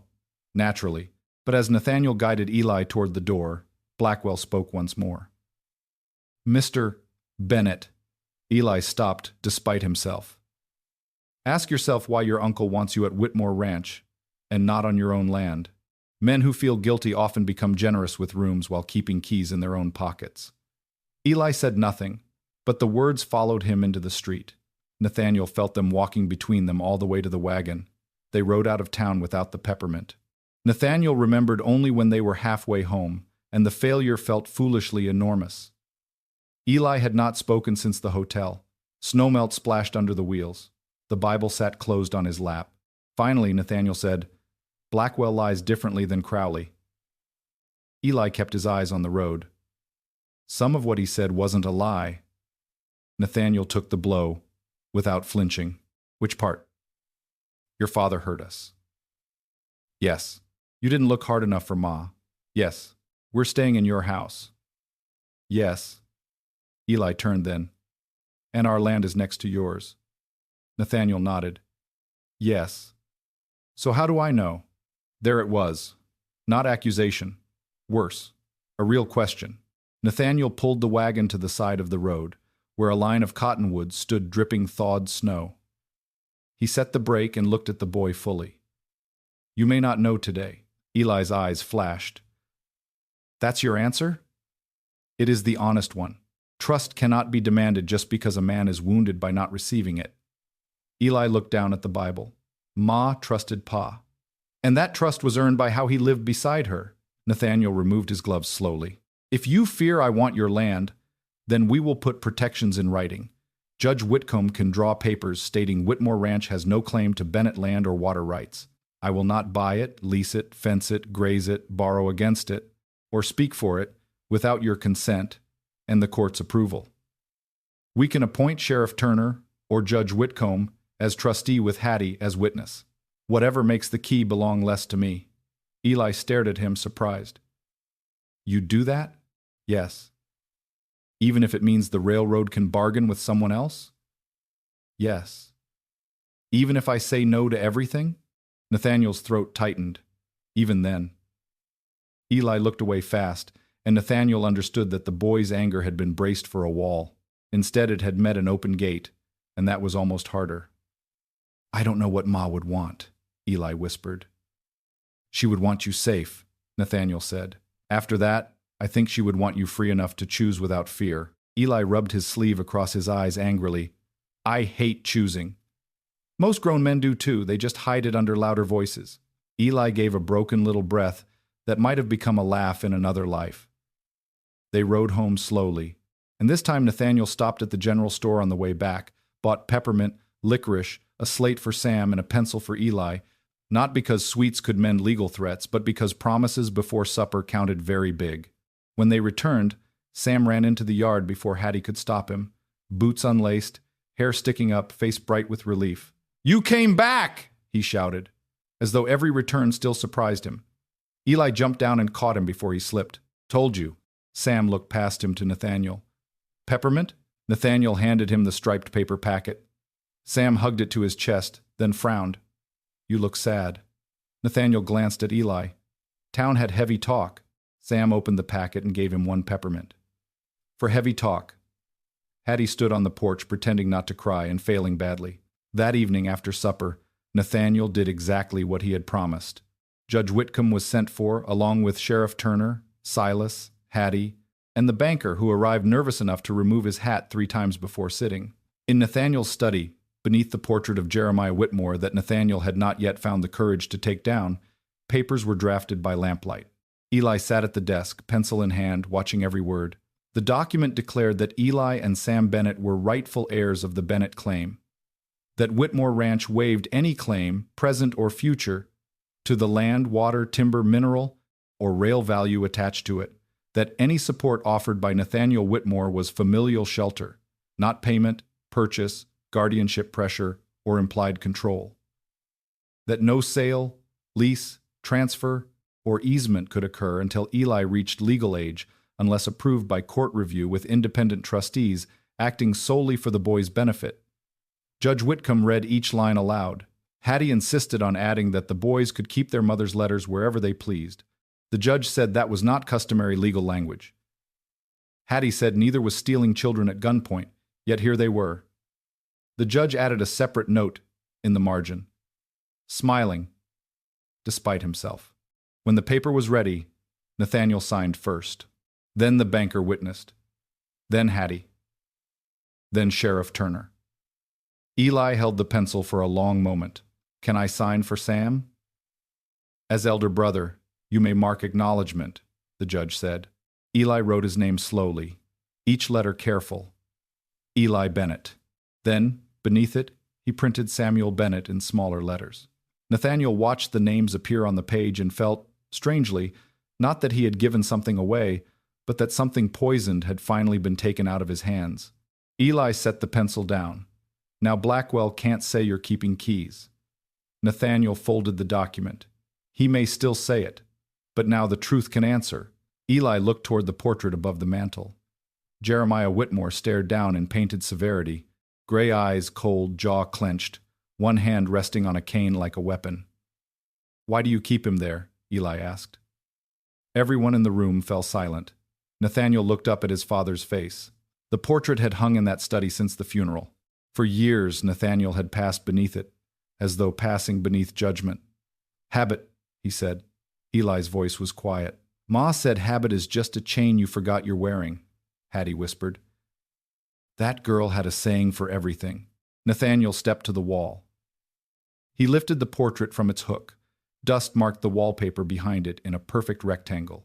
For a moment he held the frame, feeling the weight of the man who had shaped him, frightened him, hardened him, and wounded people long after death. Then he turned and set it face down against the wall. "There," he said. "First link." No one applauded. It was not that kind of moment. But Eli's shoulders lowered, and that was better. The next day, Nathaniel took the boys to the Bennett claim. He did not ask whether they wanted to go. He asked when. Eli chose morning because he said memories looked less haunted before dusk. Hattie packed enough food for 10 men, though only 5 rode out. Nathaniel, Eli, Sam, Hattie, and Silas, with 2 ranch hands following at a respectful distance. The cabin stood east of Dry Creek under the split dead oak, exactly as Eli had described it. Crooked chimney, sagging porch, one broken shutter tapping softly in the thawing wind. Snow had slid from the roof in heavy sheets, exposing patches of old cedar shingles. The door hung from one hinge, where Crowley's men had forced it. Sam grew very quiet when he saw it. Eli did too, but his quiet had edges. Nathaniel stopped the wagon far enough away that the boys could decide how to approach. "We do not have to go inside today," he said. Eli looked at the cabin, the place where hunger had lived beside lullabies, where Clara had hidden fear in flour sacks, where Daniel had laughed too loud before death came early. "Yes," he said, "we do."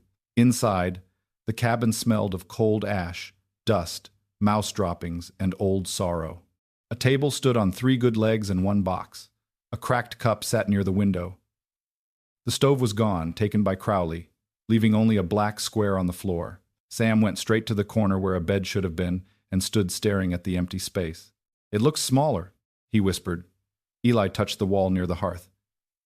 "Everything looks smaller when you come back fed." Hattie turned away, pressing a fist to her mouth.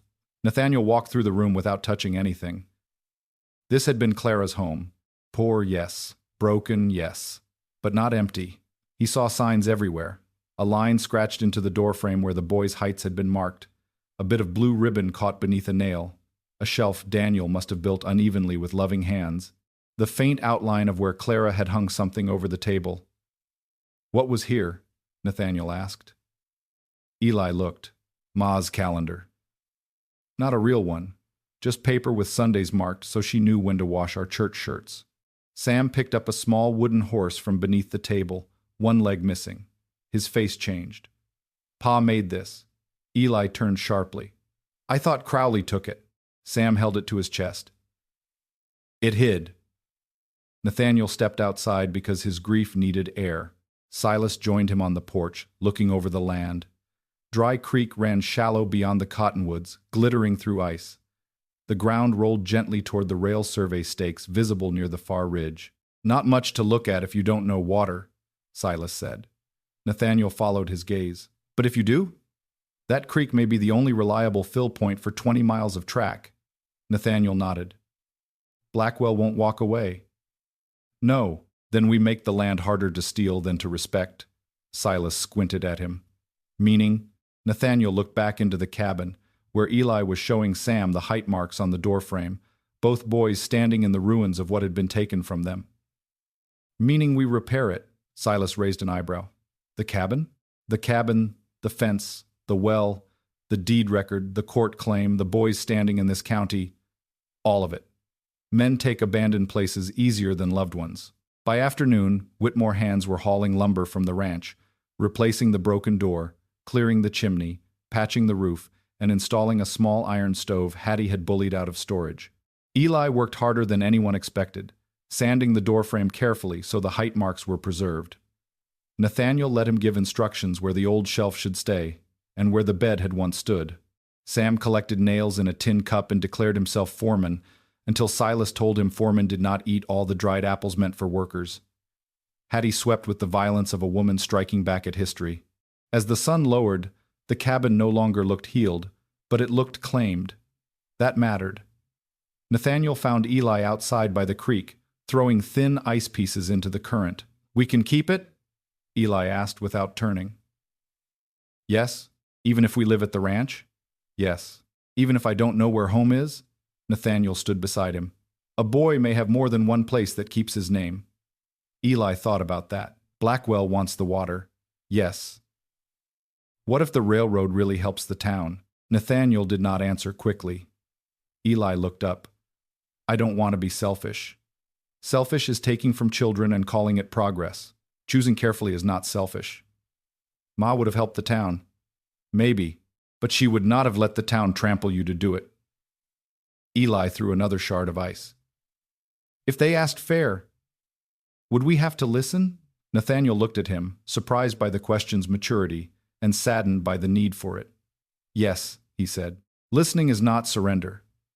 But no one listens to poor boys. Nathaniel watched the creek catch the ice and carry it away. Then I will stand beside you until they learn to. Eli was silent for a long moment. Not in front of me. Nathaniel understood. Beside you. The boy nodded. Beside. When they returned to the ranch that evening, a black carriage stood in the yard. It was polished despite the mud, with brass lamps, heavy curtains, and a driver who looked straight ahead as if paid not to see. Cyrus Blackwell had come to Whitmore Ranch. Hattie's face went thunderous before Nathaniel had even stopped the wagon. Blackwell stood on the porch in dark gloves, speaking to Judge Whitcomb, who had clearly arrived before him and looked deeply displeased. Sheriff Turner's horse was tied nearby. Sam slid closer to Eli. Eli's jaw tightened. Nathaniel stepped down slowly. Mr. Blackwell, he said. You were not invited. Blackwell smiled. Few necessary conversations are. Hattie climbed down with a skillet in one hand from the picnic basket. Try entering my kitchen with that philosophy, and see where it leaves your skull. Blackwell ignored her, though his driver blinked. Judge Whitcomb stepped forward. Nathaniel, Mr. Blackwell has presented notice from the Territorial District Office. It is preliminary, not final. Nathaniel took the folded paper. The words were formal, stamped, and cold. Pending review of the Bennett estate, no sale or transfer of water rights could occur, and the minor heirs must remain available for district examination. Beneath that, written in a separate line, was the blade. Petitioners request temporary neutral placement of the minors should local influence be deemed prejudicial. Eli read over Nathaniel's arm, and Nathaniel felt the boy stiffen. Neutral placement means county home, Eli said. Blackwell lifted a hand. Not necessarily. There are respectable families in Abilene. We have a family, Eli said. Blackwell's eyes moved to Nathaniel. A family whose patriarch just yesterday admitted his bloodline helped ruin yours. Nathaniel stepped forward.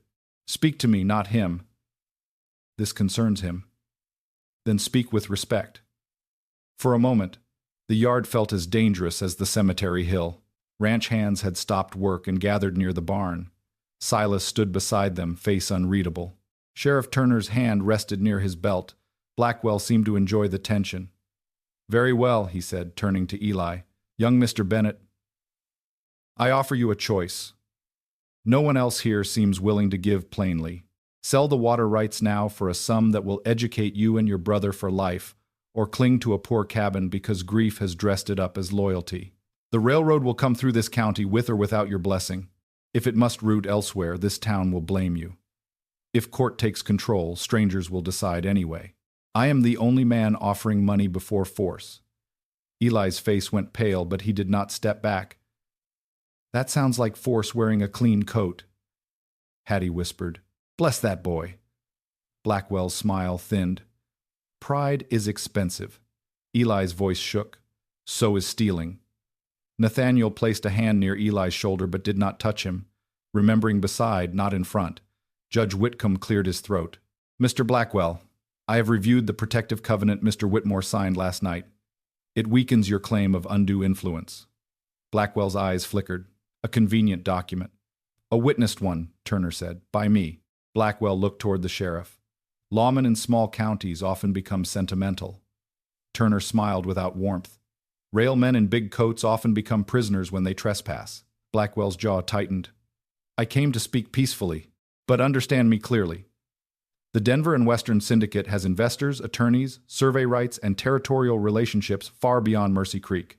I can bury this claim in legal review until these boys are grown and gray, or I can make them rich by spring. Nathaniel said, You can also leave. Not without an answer. Eli looked at Nathaniel, then at the cabin road behind them, then at Sam, who clutched the wooden horse found beneath the table. The whole yard seemed to wait for a child to answer a question men with fortunes had built to crush him. Eli stepped forward. My answer is no today. Blackwell's eyes sharpened. No today? Uncle Nathaniel says listening isn't surrender, so I'll listen if someone asks fair. You didn't. You talked like Ma's grave, Pa's Bible, and Sam's memories are in your way. So today, no. Nathaniel could barely breathe for pride and fear. Blackwell stared at Eli for a long moment, then gave a slow nod. A child's answer, then? No, Judge Whitcomb said. An heir's answer. The words changed the yard. Eli heard them. So did every ranch hand. So did Blackwell. For the first time since arriving, the railroad man's composure cracked. It was small, but real. He turned to Nathaniel. You are making an enemy larger than you understand. Nathaniel looked at him evenly. My father made victims smaller than he understood.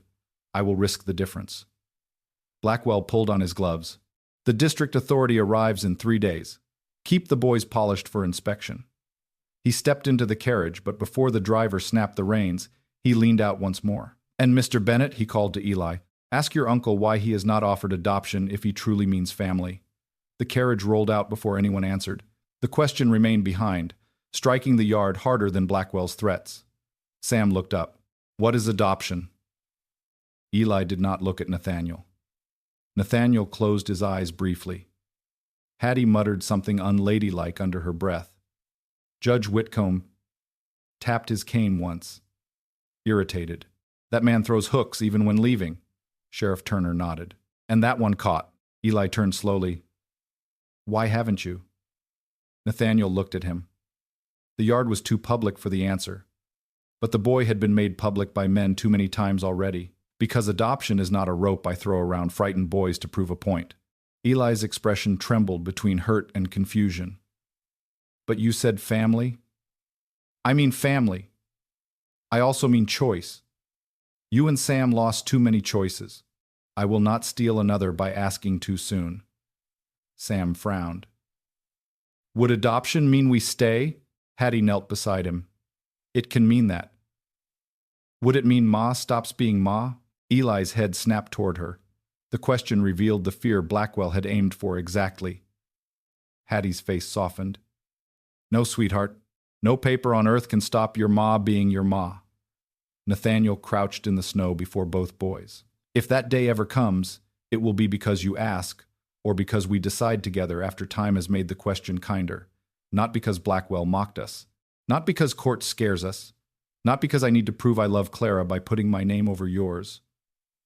Eli stared at him, breathing hard. I don't want to stop being Bennett. Then you will not. Even if we stay? Even if you stay. Sam looked relieved. Good. I don't know how to spell Whitmore. A laugh broke out from one of the ranch hands before he could stop it, and then, strangely, the whole yard breathed again. Even Eli's mouth twitched. Nathaniel placed one peppermint in Sam's hand and one in Eli's. For heavy talk, he said. Eli took it. His fingers brushed Nathaniel's glove. He did not pull away quickly this time. That night, danger did not leave, but it changed shape. Instead of guns in the hallway or Crowley's voice from the trees, it became papers, petitions, outside judges, railroad maps, and questions no child should have to answer. Nathaniel gathered every ally he could trust into the dining room. Judge Whitcomb, Sheriff Turner, Hattie, Silas, the banker, Caleb, and Mrs. Alvarez, whose husband had testified against Crowley and who knew 3 families Crowley had cheated. Eli sat at the table too. Nathaniel did not send him away. Sam fell asleep on the settee with his wooden horse tucked under his chin while Hattie covered him with a quilt. They worked by lamplight, building not just a defense but a record of belonging. Judge Whitcomb listed legal protections. Turner listed charges that tied Blackwell's claim to Crowley's fraud. The banker admitted under pressure from Hattie that Crowley had attempted to borrow against the Bennett water rights before title cleared. Mrs. Alvarez offered names of families willing to testify that Crowley targeted widows and children for land near planned survey routes. Silas proposed stationing men at the Bennett cabin so no one could damage the property and claim abandonment. Eli listened, then said, "What about the town?" Everyone looked at him. "Blackwell said the town will blame us if the railroad goes another way." He's not wrong that people want it. Judge Whitcomb folded his hands. What do you suggest? Eli swallowed, unused to being asked seriously. If the water matters, maybe the railroad can use it without owning all of it. Like paying to fill tanks, or building a well house, or sharing but not taking. The adults fell quiet. Nathaniel stared at him. An access lease? The banker said slowly. Limited. Paid. Revocable for abuse. Judge Whitcomb nodded. With terms protecting the land title. Turner rubbed his mustache. Harder for Blackwell to claim the boys are blocking progress if they offer fair use. Eli looked at Nathaniel. Is that surrender? Nathaniel felt something warm and fierce rise in him. No, that is choosing. Hattie wiped her eyes with the corner of her apron and pretended she had flour there. For the first time, the path ahead was not merely defense. It was dignity. By midnight, they had drafted a proposal. The Bennett brothers would retain full ownership of their land and water rights. The town and railroad could negotiate limited paid water access under court supervision. A portion of any revenue would maintain the creek, fence, and cabin. No track, depot, or permanent structure could be placed on Bennett land without future consent when Eli came of age. And all negotiations would exclude any party tied to Amos Crowley. It was not final law, it was not victory, but it turned two orphan boys from obstacles into landowners with terms. Eli signed the draft with less hesitation than before. Ma would like this? He asked quietly. Nathaniel looked at Clara's letters on the sideboard. I think she would like that you did not let grief make the only decision. Eli nodded, tired to the bone. Then I'm going to sleep. He stood, lifted Sam carefully from the settee despite being barely strong enough, and Nathaniel moved to help. Eli glanced at him. For one breath, old pride rose. Then he allowed Nathaniel to take Sam's weight. Together they carried the little boy upstairs, Hattie following with the lamp. At the bedroom door, Sam woke halfway and mumbled, Are we still Bennett? Eli answered, Yes. Sam's eyes fluttered. Are we still staying? Nathaniel said, Yes. Sam smiled sleepily. Good. The pancakes live here. Eli laughed then, a real laugh, startled and brief, but bright enough that Nathaniel stood frozen after it faded. The next morning, Nathaniel woke to church bells. Not Sunday bells. Alarm bells. He was out of bed before the third ring, pulling on boots, grabbing his coat and rifle. In the hallway, Eli opened his door, face white. What is it? Nathaniel looked toward the window. Smoke rose beyond the eastern ridge, thin at first, then blackening as it climbed. Not from town. Not from the ranch. From the direction of Dry Creek. Eli saw it at the same time and went still. The cabin, he whispered. Nathaniel was already moving. Downstairs, Silas burst through the door, breathless. Boss, riders from the east gate say Bennett Place is burning. Eli shoved past him toward the porch. No! Nathaniel caught his arm. Eli? Ma's marks are there? Pa's horse? The door frame? Sam appeared at the top of the stairs, crying because everyone else had become fear. Hattie gathered him, but her own face had gone pale. Nathaniel looked from the smoke to Eli, from Eli to the signed proposal, still lying on the dining table where Hope had rested only hours earlier. Blackwell had spoken of legal review in 3 days, but someone had decided paper was too slow. Nathaniel tightened his grip on Eli's shoulders, not restraining him now but anchoring him. Listen to me. We ride, we save what can be saved, and whoever lit that fire learns the difference between a poor cabin and an abandoned one. Eli's eyes burned with tears and fury. Beside me? He demanded. Nathaniel reached for his hat and rifle. Beside you. The bells kept ringing as the Whitmore yard exploded into motion, horses saddled, men shouting, Hattie praying under her breath, and far across the thawing snow, Clara Bennett's cabin burned like the past itself had been set aflame to test whether the new family forming at Whitmore Ranch could survive the heat of men determined to profit from ashes. By the time Nathaniel Whitmore and Eli Bennett reached the ridge above Dry Creek, the little cabin was no longer a home in flame, but a memory fighting not to become ash. Smoke rolled black against the pale morning sky, carried low by the wind, and sparks snapped from the roof like angry fireflies trying to flee the ruin they had made. The repaired door hung open, burning at one edge. The new stove Hattie had forced into place only yesterday glowed red through the doorway. The porch rail Silas had nailed straight stood half collapsed, one post charred and smoking. Men were already there, not enough of them, but enough to form a desperate line from the creek to the cabin, passing buckets hand to hand while horses shrieked and stamped near the cottonwoods. "Move!" Nathaniel shouted, swinging down before the wagon had fully stopped. Eli jumped after him, nearly falling in the thawing mud, but Nathaniel caught him by the back of his coat and steadied him without pulling him away. "Beside me," Eli gasped, eyes fixed on the smoke. "Beside me, not behind." Nathaniel's face was grim. "Then stay where I can reach you." They ran together toward the cabin.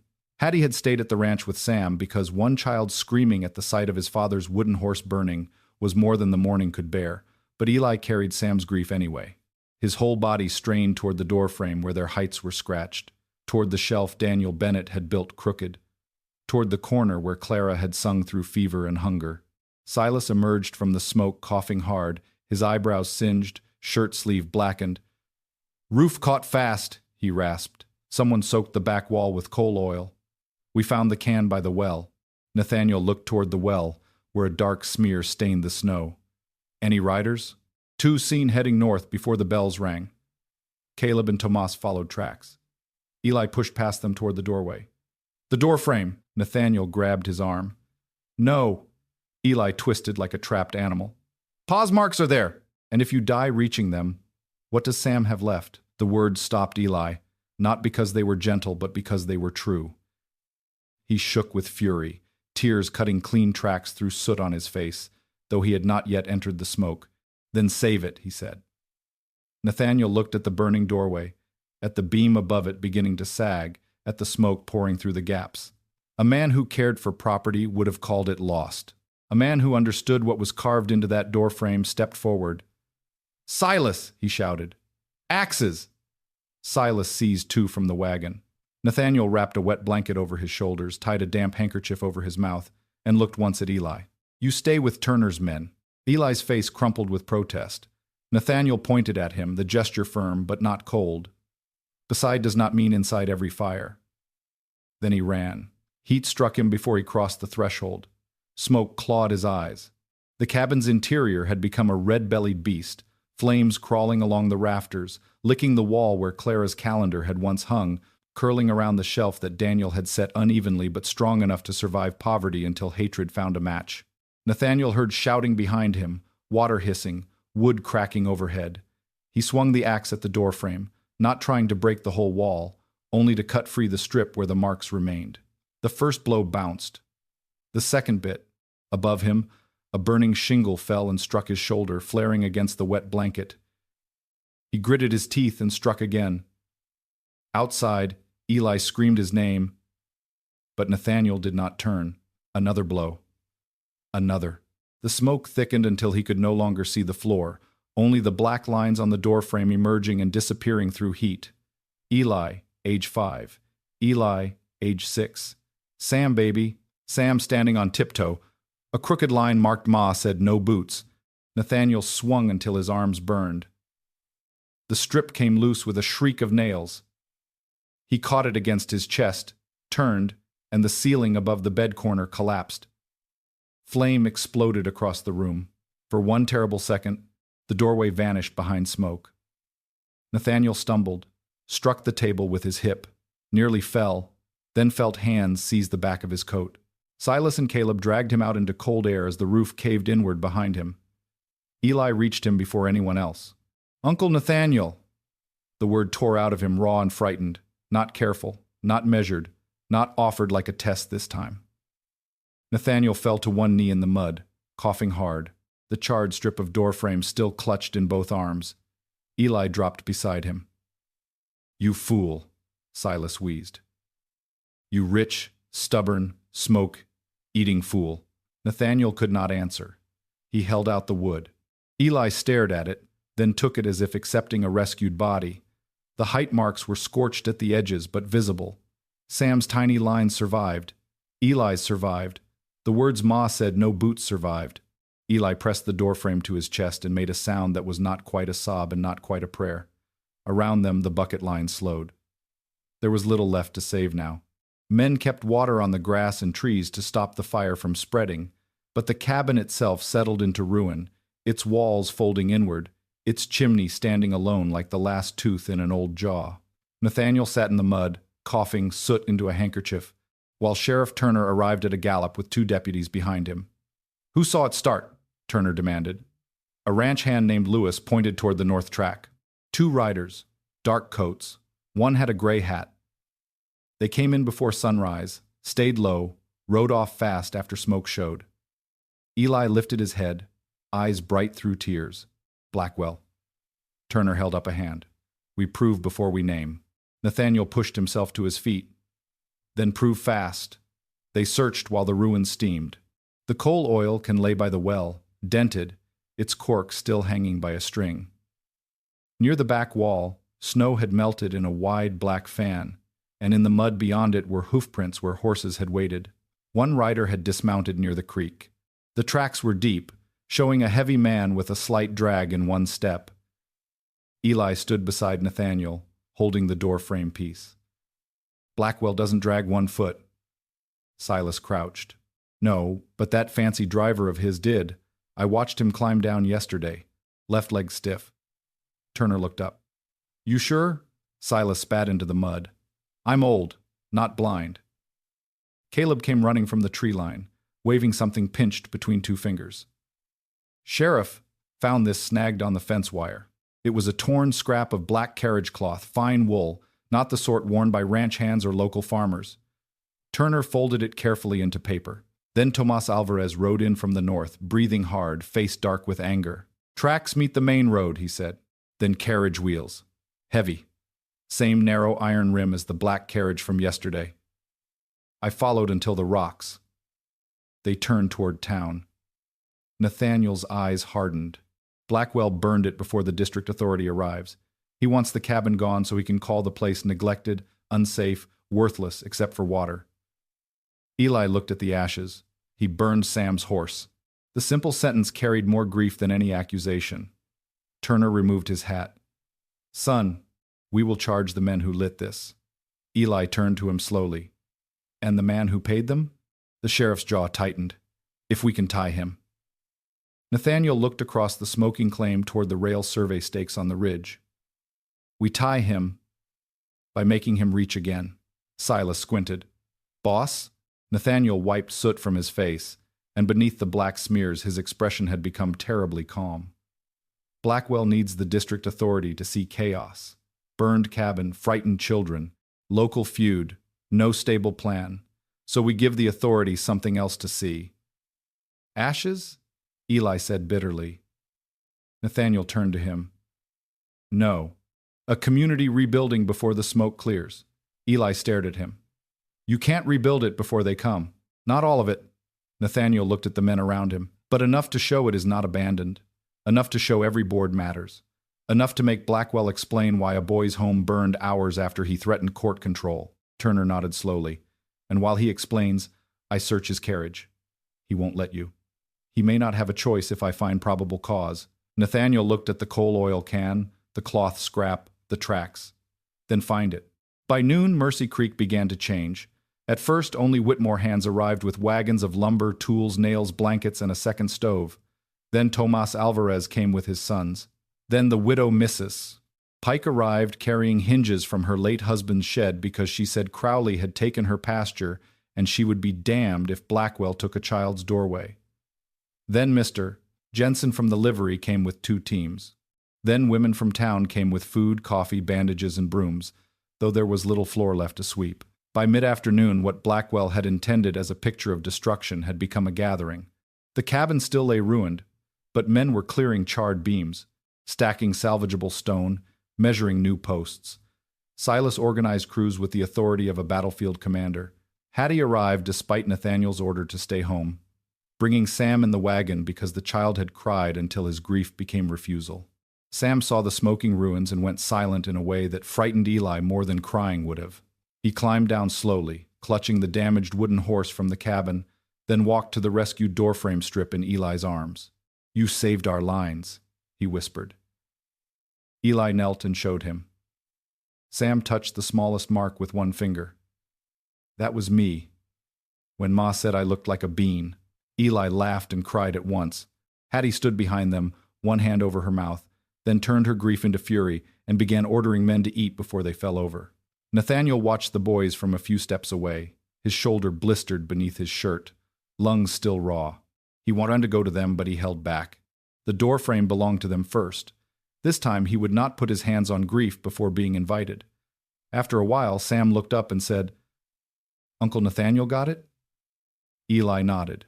From the fire, Sam turned, here and walked to Nathaniel, and without ceremony leaned his forehead against Nathaniel's coat. "Thank you for saving when I was a bean," he said. Nathaniel closed his eyes and rested one hand carefully on the boy's back. "You are welcome." Eli watched them, his face unreadable, then looked back at the cabin. "Can we put it in the new house?" Nathaniel asked. Eli's eyes flicked toward him. "New house?" "This cabin can be rebuilt as it was, or stronger. You choose." Eli looked at the ashes, then the doorframe, then the creek beyond. "Stronger," he said. "But with this inside." Nathaniel nodded. "Then stronger it is." By late afternoon, the first wall frame rose against the winter sky. It was rough, braced hastily, and would not keep out a determined wind yet. But when the men lifted it, a cheer went up that seemed to roll across Dry Creek and strike the rail stakes on the ridge. Eli stood beside Sam, holding the saved doorframe between them, and for the first time since the fire, both boys looked not only backward but forward. That was when Cyrus Blackwell arrived. His black carriage came down the road slowly, as if entering a town parade instead of a burned claim. Behind it rode 2 lawyers and a surveyor. Inside, beside Blackwell, sat a heavy-set man in a gray hat. His left leg dragged when he climbed down. Sheriff Turner, who had been waiting near the well with 2 deputies, saw it too. Blackwell surveyed the scene with the faintest tightening of his mouth. He had expected smoke and weakness. He found smoke and witnesses. "Mr. Whitmore," he said, stepping carefully around a pile of charred boards. "How energetic. One might almost think you expected an audience." Nathaniel stood with his bandaged shoulder beneath his coat, soot still shadowing his jaw. "I expected decency. This is what arrived in its place." Blackwell's eyes moved to the rising wall frame. Sentiment in lumber form. Eli stepped forward before Nathaniel could answer. "A home." Blackwell looked down at him. "A dangerous habit, young mister." Bennett, confusing buildings with futures. Sam, behind Eli, whispered, "I don't like him." Hattie said loudly, "That means your instincts work." A ripple of laughter passed through the workers. Blackwell ignored it, but color rose faintly in his face. Sheriff Turner approached the carriage driver. "Name?" The heavy man looked at Blackwell before answering. "Gideon Price." "Where were you before sunrise?" Price's eyes shifted. "Hotel stable." Turner nodded toward the road. "Funny. Your tracks were at the back of this cabin." Blackwell's lawyer stepped forward quickly. "Sheriff, unless you have a warrant." Turner held up the scrap of cloth.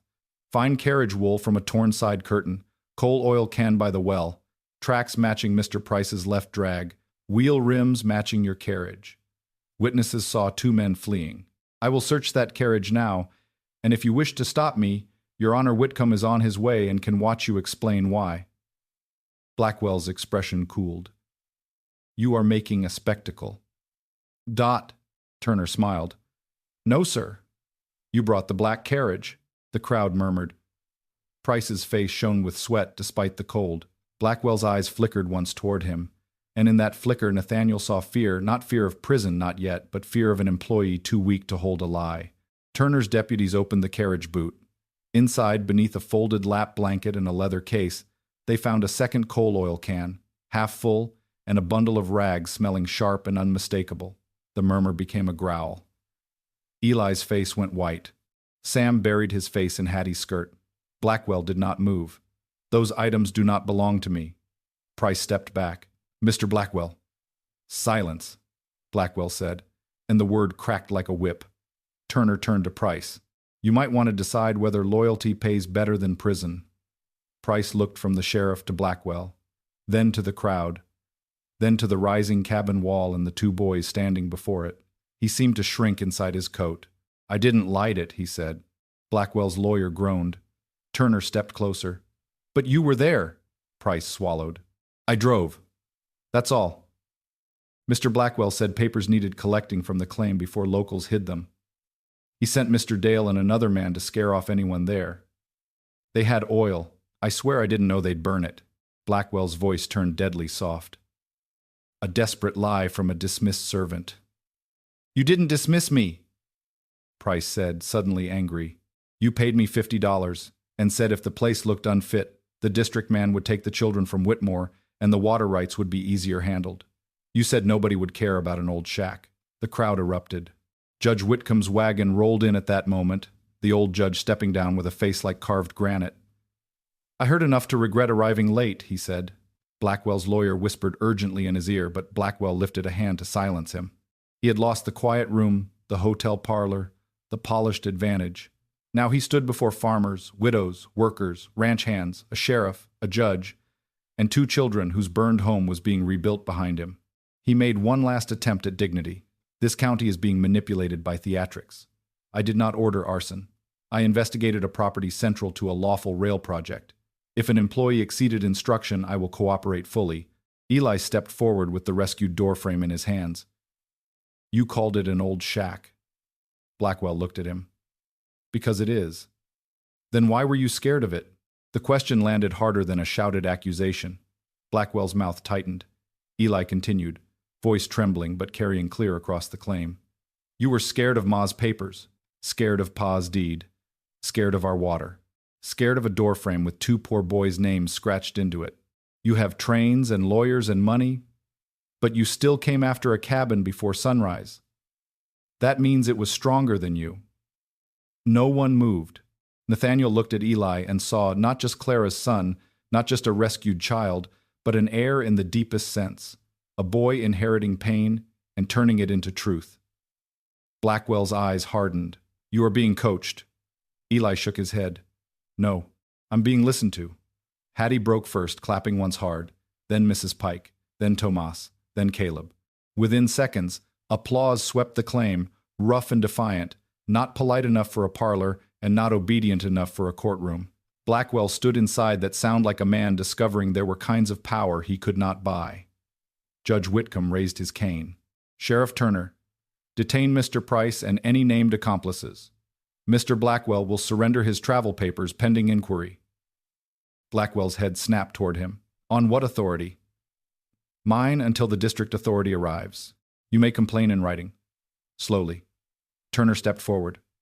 Blackwell did not resist being handed a formal notice, but his face promised revenge. As his carriage was searched further, one of the deputies found a telegram tucked in the side pocket, not yet sent but addressed to Denver. Turner read it, then handed it to Judge Whitcomb, whose eyes sharpened. Nathaniel saw the judge glance toward Eli. "Read it," Eli said. The judge hesitated. "Son, read it." Judge Whitcomb unfolded the paper and read aloud. "Local resistance, stronger than expected. Crowley compromised. Recommend immediate district pressure to remove minors from Whitmore influence and secure water access before public sympathy hardens. Fire may settle abandonment question if timed before inspection." The words fell over the claim like soot. Blackwell's lawyer closed his eyes. Blackwell said nothing. He no longer needed to. The telegram spoke with his voice more clearly than any confession. Nathaniel stepped toward him, but not to strike. He had learned something in the last days. There were moments when anger gave guilty men the shape of victims. So he stopped 3 feet away and looked Blackwell in the eye. "You came here thinking 2 hungry boys would be easier to move than a river." Blackwell's jaw flexed. "You think you have won because a crowd cheers. Crowds go home. Courts remain. Then we will meet you in court with ashes, witnesses, telegrams, deeds, and every family Crowley taught this county to ignore. And when the railroad chooses another route?" Blackwell asked coldly. Nathaniel looked toward Eli. "Then at least it will not be built on stolen ground." Eli stood straighter. The district authority arrived the next day under a sky washed clean by wind. His name was Magistrate Edwin Harrow, a stern, narrow-shouldered man from the territorial office with silver spectacles, black gloves, and the tired expression of someone who had seen too many local quarrels disguised as emergencies. He arrived expecting disorder. Blackwell had made certain of that. But what he found at Dry Creek was not disorder. He found a rebuilt frame standing over fresh foundation stones. He found a rescued doorframe displayed on 2 sawhorses beneath a canvas tarp, its height marks preserved. He found women serving coffee to men who had worked through the night. He found Sheriff Turner guarding evidence. He found Judge Whitcomb with documents arranged in order. He found Cyrus Blackwell under restriction at the hotel, Amos Crowley in jail, Gideon Price giving a sworn statement, and 2 boys standing beside Nathaniel Whitmore, not hidden, not polished, not coached into silence. Magistrate Harrow listened for 3 hours. He read Jeremiah Whitmore's letters. He read Clara Bennett's confession. He reviewed the deed, the protective covenant, the draft access proposal, the telegram, and Price's statement. He walked the creek, examined the survey stakes, studied the cabin ashes, and asked Eli questions without letting any adult answer for him. "Do you understand that your land may become valuable?" he asked. Eli nodded. "Yes, sir." "Do you understand that some people in this county may pressure you to sell or lease?" "Yes, sir." "Do you understand Mr. Whitmore's covenant means he cannot control your land?" Eli looked at Nathaniel. "Yes, sir." He wrote down that the key isn't only his. Harrow's eyes flicked briefly toward Nathaniel, then back to the boy. "And do you feel unsafe in his household?" Eli was silent for a long moment. Nathaniel forced himself not to move, not to plead with his eyes, not to make his fear into Eli's burden. Sam stood beside Hattie, holding his wooden horse. The whole claim seemed to wait. Eli looked at the half-built cabin, then at the rescued doorframe, then at Nathaniel's bandaged shoulder. "I feel scared in the world," he said finally, "but not because of him." Harrow's face changed slightly. "That is not the same answer as feeling safe." "No, sir," Eli said. "But it's the truest one." Magistrate Harrow nodded, and for the first time his sternness softened into respect. He asked Sam only one question. "Where do you wish to sleep tonight?" Sam looked offended by how easy the answer was. "At Uncle Nathaniel's because Hattie makes pancakes. But I want Ma's lines in the new cabin when it's done." Harrow removed his spectacles and rubbed the bridge of his nose. "A practical arrangement," Hattie whispered. "Smartest lawman yet." By late afternoon, Harrow issued his temporary ruling from the very ground Blackwell had tried to erase. The Bennett brothers would remain in the care of Nathaniel Whitmore under court observation, with Hattie Bell named domestic guardian and Judge Whitcomb and Sheriff Turner appointed independent trustees over the Bennett estate until Eli came of age. The protective covenant was accepted into record. Any railroad negotiation would proceed only through the trustees, in public, with full accounting, and without involvement from Cyrus Blackwell, Amos Crowley, or any entity found to have participated in fraud or intimidation. Blackwell's district petition for removal of the miners was denied pending further review, and the arson investigation would be forwarded to territorial prosecutors. When Harrow finished, the crowd was quiet, not because the ruling lacked victory, but because everyone understood it had not handed the boys a fairy tale ending. It had handed them something harder and better: standing. Eli looked down at the signed order, then up at Nathaniel. "Does this mean we stay?" "It means you may," Nathaniel said. "Does it mean nobody can take the land?" Judge Whitcomb answered. "It means they will have to face the law, the trustees, and you." Sam leaned against Hattie. "And Hattie's skillet?" Harrow blinked. Hattie said, "Especially that." Even the magistrate smiled. Cyrus Blackwell was brought to Dry Creek at Harrow's order to hear the ruling. He listened without expression, but the gray around his mouth betrayed him. When told he was barred from direct dealings with the Bennett estate pending inquiry, he gave a precise bow. "Temporary setbacks often improve strategy," he said. Nathaniel answered, "So do public failures." Blackwell's eyes moved to Eli. "You have chosen difficult friends." Eli held the doorframe piece, Sam at his side. "No," he said. "I chose who stayed." Blackwell looked away first. That mattered to the men watching. It mattered more to Eli. Over the next week, Mercy Creek became a place busy with repair. The formal trial had not yet begun, but Crowley remained locked and Blackwell remained trapped in legal mud deeper than any winter road. The cabin rose faster than anyone expected because pride changed sides. Ranchers who had once whispered that the boys should sell now brought nails, shingles, and fence wire. The town council, chastened by how close it had come to serving a syndicate over children, voted to send a letter supporting fair negotiations under court supervision. The banker opened a trust account with Hattie standing over him until his penmanship improved. Mrs. Pike planted 2 rose cuttings near the cabin door because Clara had once mended her son's shirt without charging. Tomas Alvarez carved a new lintel from cedar, leaving space in the center for the old doorframe strip. Silas installed it himself, with Eli holding the nails. "Crooked?" Silas asked. Eli stepped back and judged it seriously.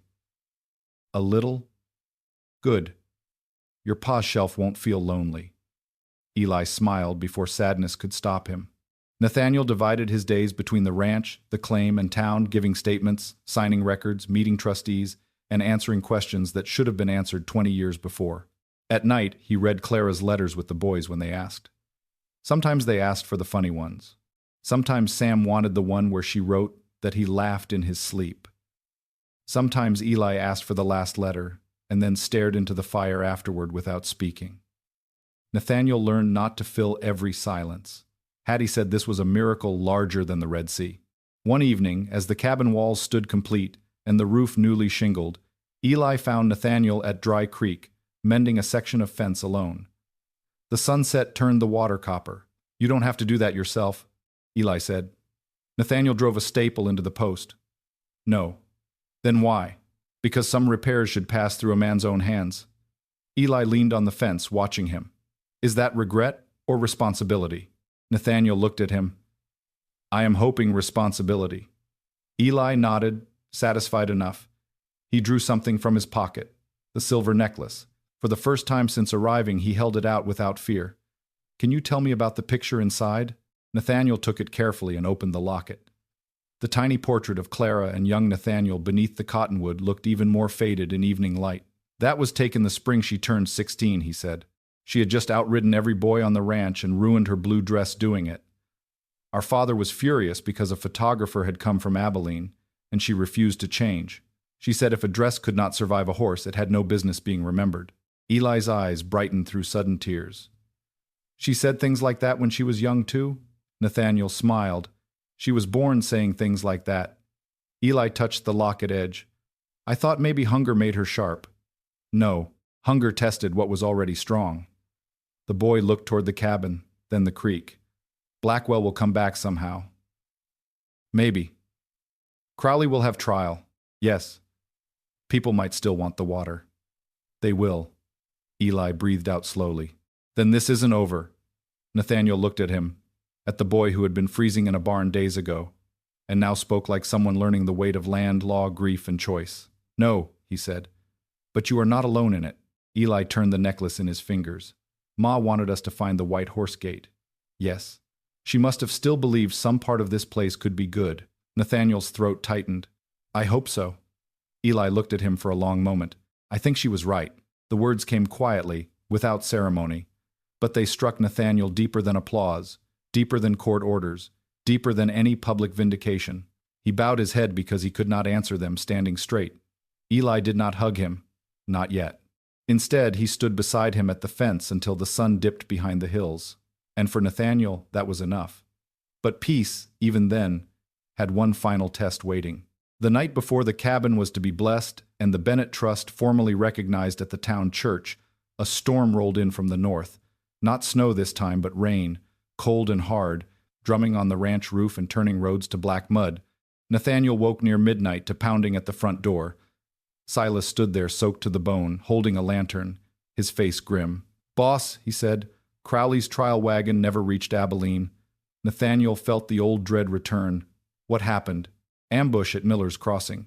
2 deputies wounded, Crowley gone. Behind Nathaniel, Eli appeared on the stairs in his nightshirt, necklace glinting at his throat, face pale but steady in the lamplight. "He's coming here," the boy said. It was not fear speaking, it was knowledge. Then, from far beyond the rain-dark pastures, a single rifle shot cracked near the east gate, followed by the frantic ringing of the ranch bell, and Nathaniel Whitmore reached for his rifle, knowing that, before dawn, the man who had stolen Clara's letters, hunted her sons, and sold lies to richer devils would make one last attempt to burn the truth out by its roots. Rain hammered Whitmore Ranch so hard it seemed, The whole sky had come down angry, beating the roof, flooding the yard, turning the road into black ribbons of mud, and blurring the lanterns until every light looked like a warning. The ranch bell kept clanging from the east gate, frantic and uneven, and with every iron cry, Eli Bennett felt the old world reaching for him again. Crowley's hand on his shirt, Crowley's voice at his mother's grave. Crowley's lies folded into letters never sent. Nathaniel Whitmore stood at the bottom of the stairs with his rifle in one hand and his coat half-buttoned, rain already blowing through the open front door behind Silas Reed. "Hattie, take Sam to the cellar," Nathaniel ordered. Sam, barefoot in his nightshirt, clutched the wooden horse from the Bennett cabin and shook his head so hard his curls stuck to his wet cheeks. "No! Eli's not going!" Eli was already pulling on his boots, fingers fumbling because fear had made them clumsy. "I'm not hiding." Hattie crossed the hall in 3 fierce steps and caught both boys by the shoulders. "You listen to me, both of you. Courage is not the same as standing where bullets are hungry." Eli looked past her to Nathaniel. "He came for us." Nathaniel's face was carved from shadow and lamplight. "Maybe. Or for the papers. Or for revenge. We do not know yet."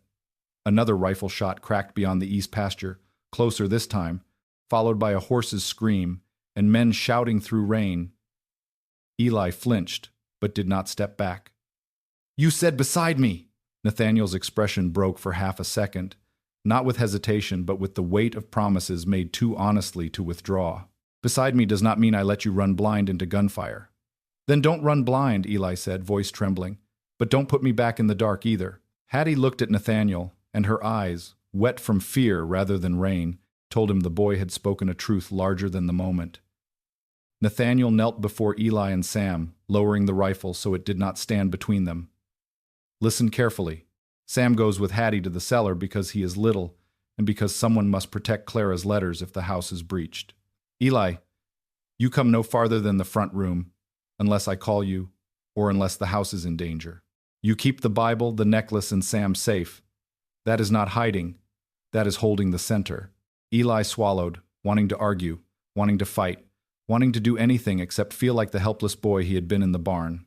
But Sam looked at him then, terrified and waiting, and Eli understood that being brave for Sam might mean staying when every part of him wanted to chase the enemy into rain. He nodded once. "I'll hold the center." Nathaniel touched the boy's shoulder, not gripping, just grounding. "Good." Then he rose, turned to Silas, and became the rancher every outlaw in the county had learned to fear. "How many?" Silas wiped rain from his brow. "At least 4 by the east gate, maybe more using the creek wash." Caleb took a round through his hat and says one rider shouted Crowley's name. "Bell rope got cut once, but Tomas tied it back." "The barn?" "Locked, but horses are restless." Nathaniel's eyes narrowed. Crowley knew the barn. Crowley knew that was where the boys had been found freezing, where this whole reckoning had begun. If he wanted revenge shaped like cruelty, he would go there. "Hattie's cellar now." "Eli, bolt the study door after you take the papers from the safe. Do not leave them where fire can find them." Hattie seized a lantern, a quilt, and Sam's hand, but before she could pull him away, Sam ran to Nathaniel and wrapped both arms around his waist. "Come back before breakfast," he whispered. Nathaniel closed his eyes, one hand resting on the child's damp hair. "Before breakfast," he promised. Sam pulled back, looked at Eli, and held out the wooden horse. "You keep Pa's horse." Eli took it. "I'll keep him." Then Hattie led Sam toward the cellar stairs, muttering prayers and threats in equal measure. Nathaniel stepped onto the porch into a wall of rain. Silas followed. The ranch yard was chaos cut into pieces by lightning. Men running low between wagons, horses rearing in the corral, lanterns swinging, rain turning rifle smoke into gray ghosts. At the east gate, flashes lit the dark, where ranch hands returned fire from behind the fence posts. Nathaniel lifted his hand and gave the whistle every Whitmore hand knew. 2 long, 1 short. Fall back by pairs. Do not bunch, do not chase. The men obeyed, moving through mud with practiced trust. But then a new flame appeared beyond the barn, small at first, orange where no lantern belonged. Nathaniel's heart lurched. "Silas, I see it." They ran. Inside the house, Eli heard the shout before he saw the glow through the kitchen window. Fire. His body went cold. Not again. Not the cabin, Not the barn. Not the place where Sam had nearly frozen and where Nathaniel had first become more than a stranger. He ran to the study, opened the iron safe with the key Nathaniel had trusted him to hold that evening after supper, and pulled out Clara's letters, the protective covenant, the Bennett deed, Jeremiah's confession packet, the district ruling, the railroad proposal, everything paper thin and life heavy. He stuffed them into the leather satchel and slung it across his shoulder. Then he took his father's Bible, tucked Sam's wooden horse inside his coat, and hurried back into the front room. The cellar door stood open a crack. Hattie's voice drifted from below, soothing Sam with a hymn that shook at the edges. Eli looked toward the porch, toward the rain and firelight. Hold the center, Nathaniel had said. But what was the center when the fire was outside and the papers were inside and the man who wanted them might already be at the door? A sound came from the back hall. Not wind, not wood. A boot scrape. Eli froze. The kitchen latch lifted slowly. He backed toward the cellar door, one hand tightening around the satchel strap. The latch dropped once, lifted again, then the door opened inward and a man stepped in, rain dripping from his hat brim, pistol in hand. It was not Crowley. It was the thin man from the jail ambush, one of the riders who had vanished with him, his cheek cut, his eyes desperate. He saw Eli and smiled. There you are. Eli grabbed the nearest thing on the table, Hattie's flour crock, and hurled it with both hands. It struck the man in the face and burst white across his head. He cursed. Half blinded, Eli shouted, "Hattie!" and kicked the cellar door shut, sliding the bolt with his heel. The man lunged. Eli ducked under his arm and ran into the front room as the pistol fired, the shot blowing apart a lamp on the wall. Glass and flame spilled, but rain gusting through the open front door killed the wick before it caught. Eli hit the floor, rolled, and scrambled toward the porch. The man grabbed his coat. Eli twisted, leaving the coat in his hand, and slammed the Bible into the man's wrist. The pistol fell.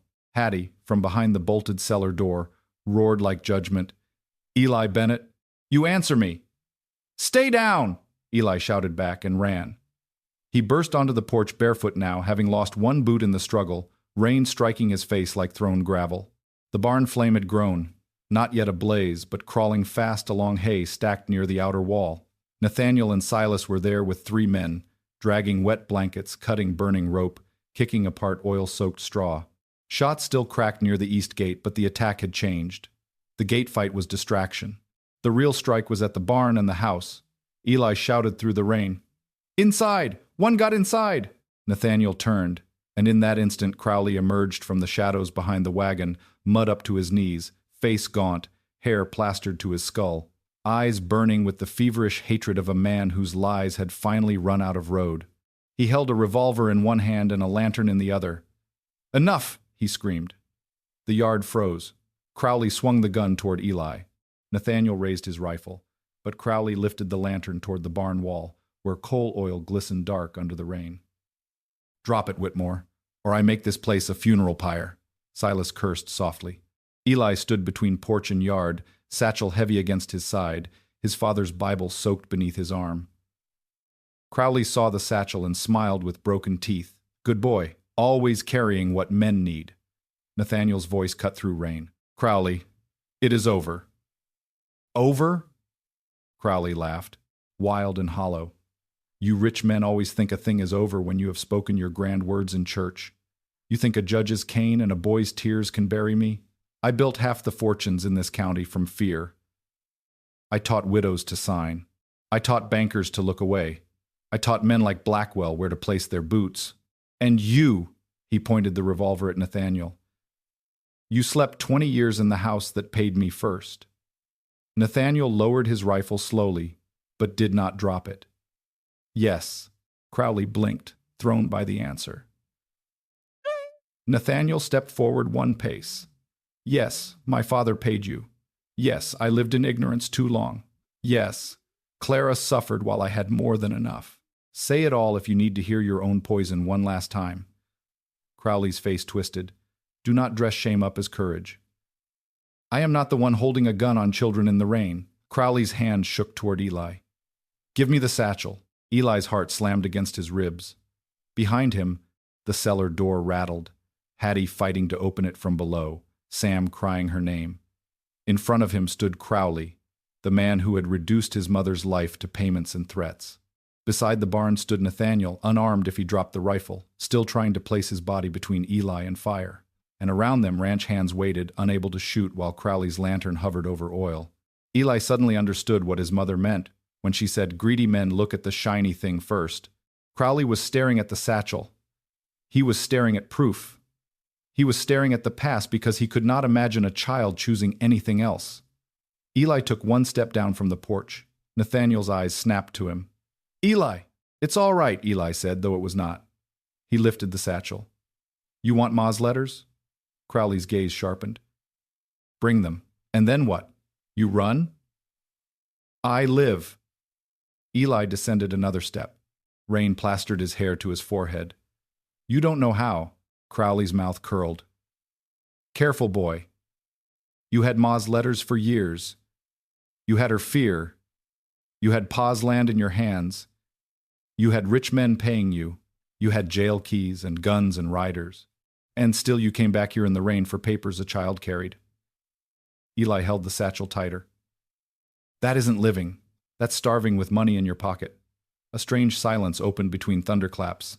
Nathaniel did not move. Crowley stared at the boy, as if seeing Clara's defiance rise from a smaller body, thinner but unbroken. "Give me the satchel," Crowley said, quieter now and more dangerous. Eli looked at the barn, at the flames licking the wall where Nathaniel and Silas had been working, then at the open barn door. Inside, the horses were screaming. One horse in particular, a young mare Sam had named Bluebell that morning because she was gray and soft-eyed, kicked hard against her stall. Eli knew that sound. Panic. Trapped animal. Crowley followed his glance and smiled. Yes. Fire teaches fast. That smile decided everything. Eli threw the satchel not to Crowley, but past him, hard into the mud near the water trough. Crowley turned instinctively, greed pulling his eyes first. Nathaniel moved like a released spring. He drove forward, knocking the lantern arm upward just as Crowley fired.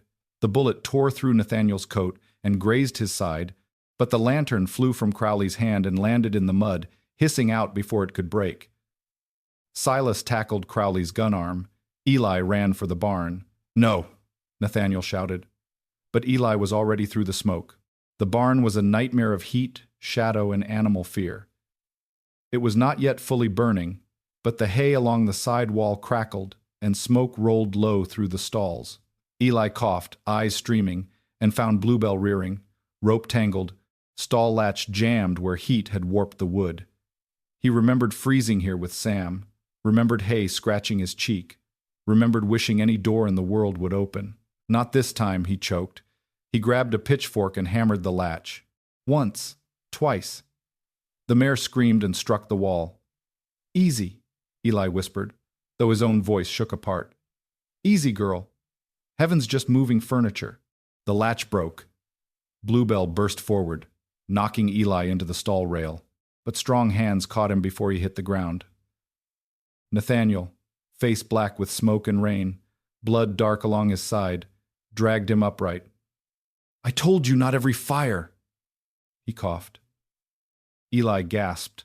"Beside doesn't mean I watch horses burn." For one impossible heartbeat, Nathaniel almost laughed, furious and terrified at once. Together they moved down the row, opening stalls, slapping rumps, driving horses through the far door where ranch hands waited to catch them. Outside, Silas and two men wrestled Crowley into the mud, but Crowley fought with the strength of a cornered wolf. He broke one hand free, seized Silas's knife from his belt, and slashed blindly. Silas stumbled back with a cut across his forearm. Crowley lurched toward the barn, not to escape now but to destroy what he could.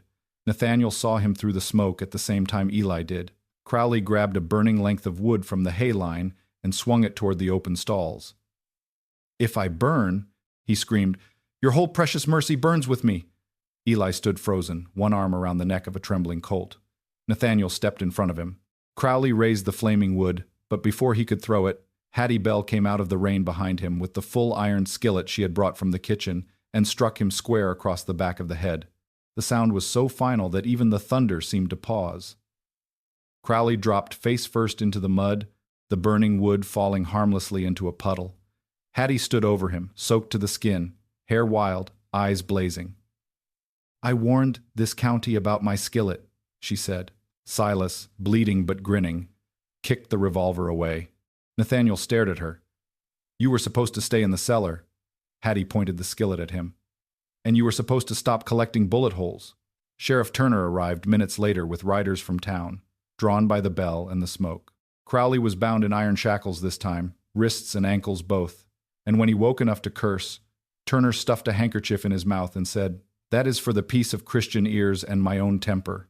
The man from the kitchen was found unconscious near the porch where Hattie had struck him with the cellar bar after breaking out. The remaining attackers at the east gate surrendered when they saw Crowley captured and the barn still standing. Rain did what buckets could not, and by dawn the fire was out, leaving one blackened barn wall, a scorched hay pile, frightened horses, and a ranch yard full of exhausted people who looked as if they had fought a war with mud, water, and stubbornness. Nathaniel sat on the barn threshold while Hattie bandaged the bullet graze along his ribs with more anger than tenderness. "You will sit still, or I will finish what Crowley started," she snapped. Sam clung to his other side, crying quietly into his sleeve, while Eli sat before them on an overturned bucket, barefoot, soot-streaked, shivering beneath Nathaniel's coat. The leather satchel lay between his feet, muddy, but intact. Clara's letters were dry because Eli had wrapped them in oilcloth before leaving the study.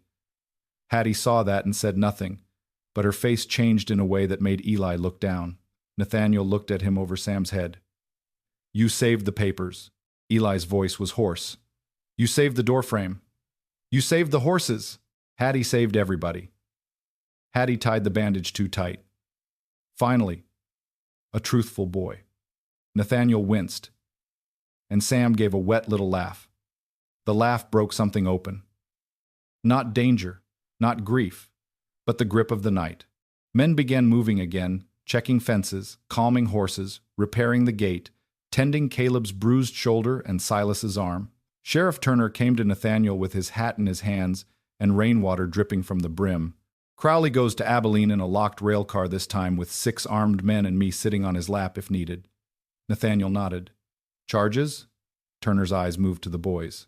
"Attempted murder, arson, kidnapping conspiracy, escape, assault, fraud, extortion, and whatever else Judge Whitcomb can fit on paper without running out of ink." Eli looked at Crowley, bound near the wagon, smaller now, without motion, without threats, without anyone afraid enough to obey him. "Will he ever come back?" Turner crouched before him. "Not if the law does its duty," Hattie snorted. Turner amended, "And if the law gets lazy, Hattie owns cookware." Eli nodded, accepting that as the stronger guarantee. By mid-morning, the rain stopped. The clouds broke raggedly over Whitmore Ranch, and sunlight slid across the wet yard, lighting every drop on the fence rails until the whole place shone like it had been washed raw. Crowley was hauled away under guard, and no one cheered this time. There had been applause at Dry Creek, satisfaction in town, anger in the church, but now people simply watched him go with the tired seriousness of those who knew evil did not become less evil because it looked pitiful in chains. Crowley twisted once on the wagon bench and stared at Eli. For a moment, old fear stirred in the boy's stomach. Then Sam slipped his small hand into Eli's. Nathaniel stood beside them. Hattie stood behind them with crossed arms. Silas stood near the gate, and the fear found no empty room to grow.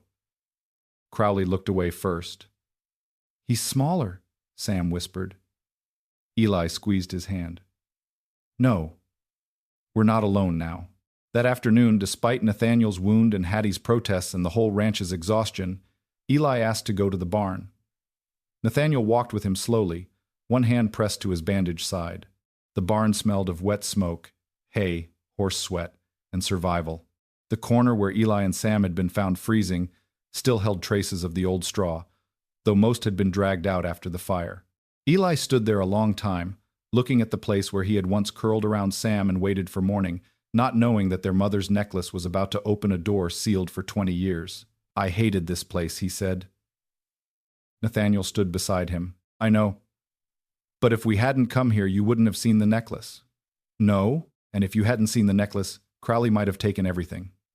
Nathaniel looked at the blackened wall. "Perhaps, Eli crouched and picked up a small piece of scorched straw.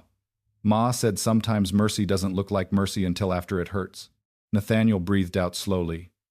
Your mother left behind more wisdom than most libraries. Eli rubbed the straw between his fingers until it broke.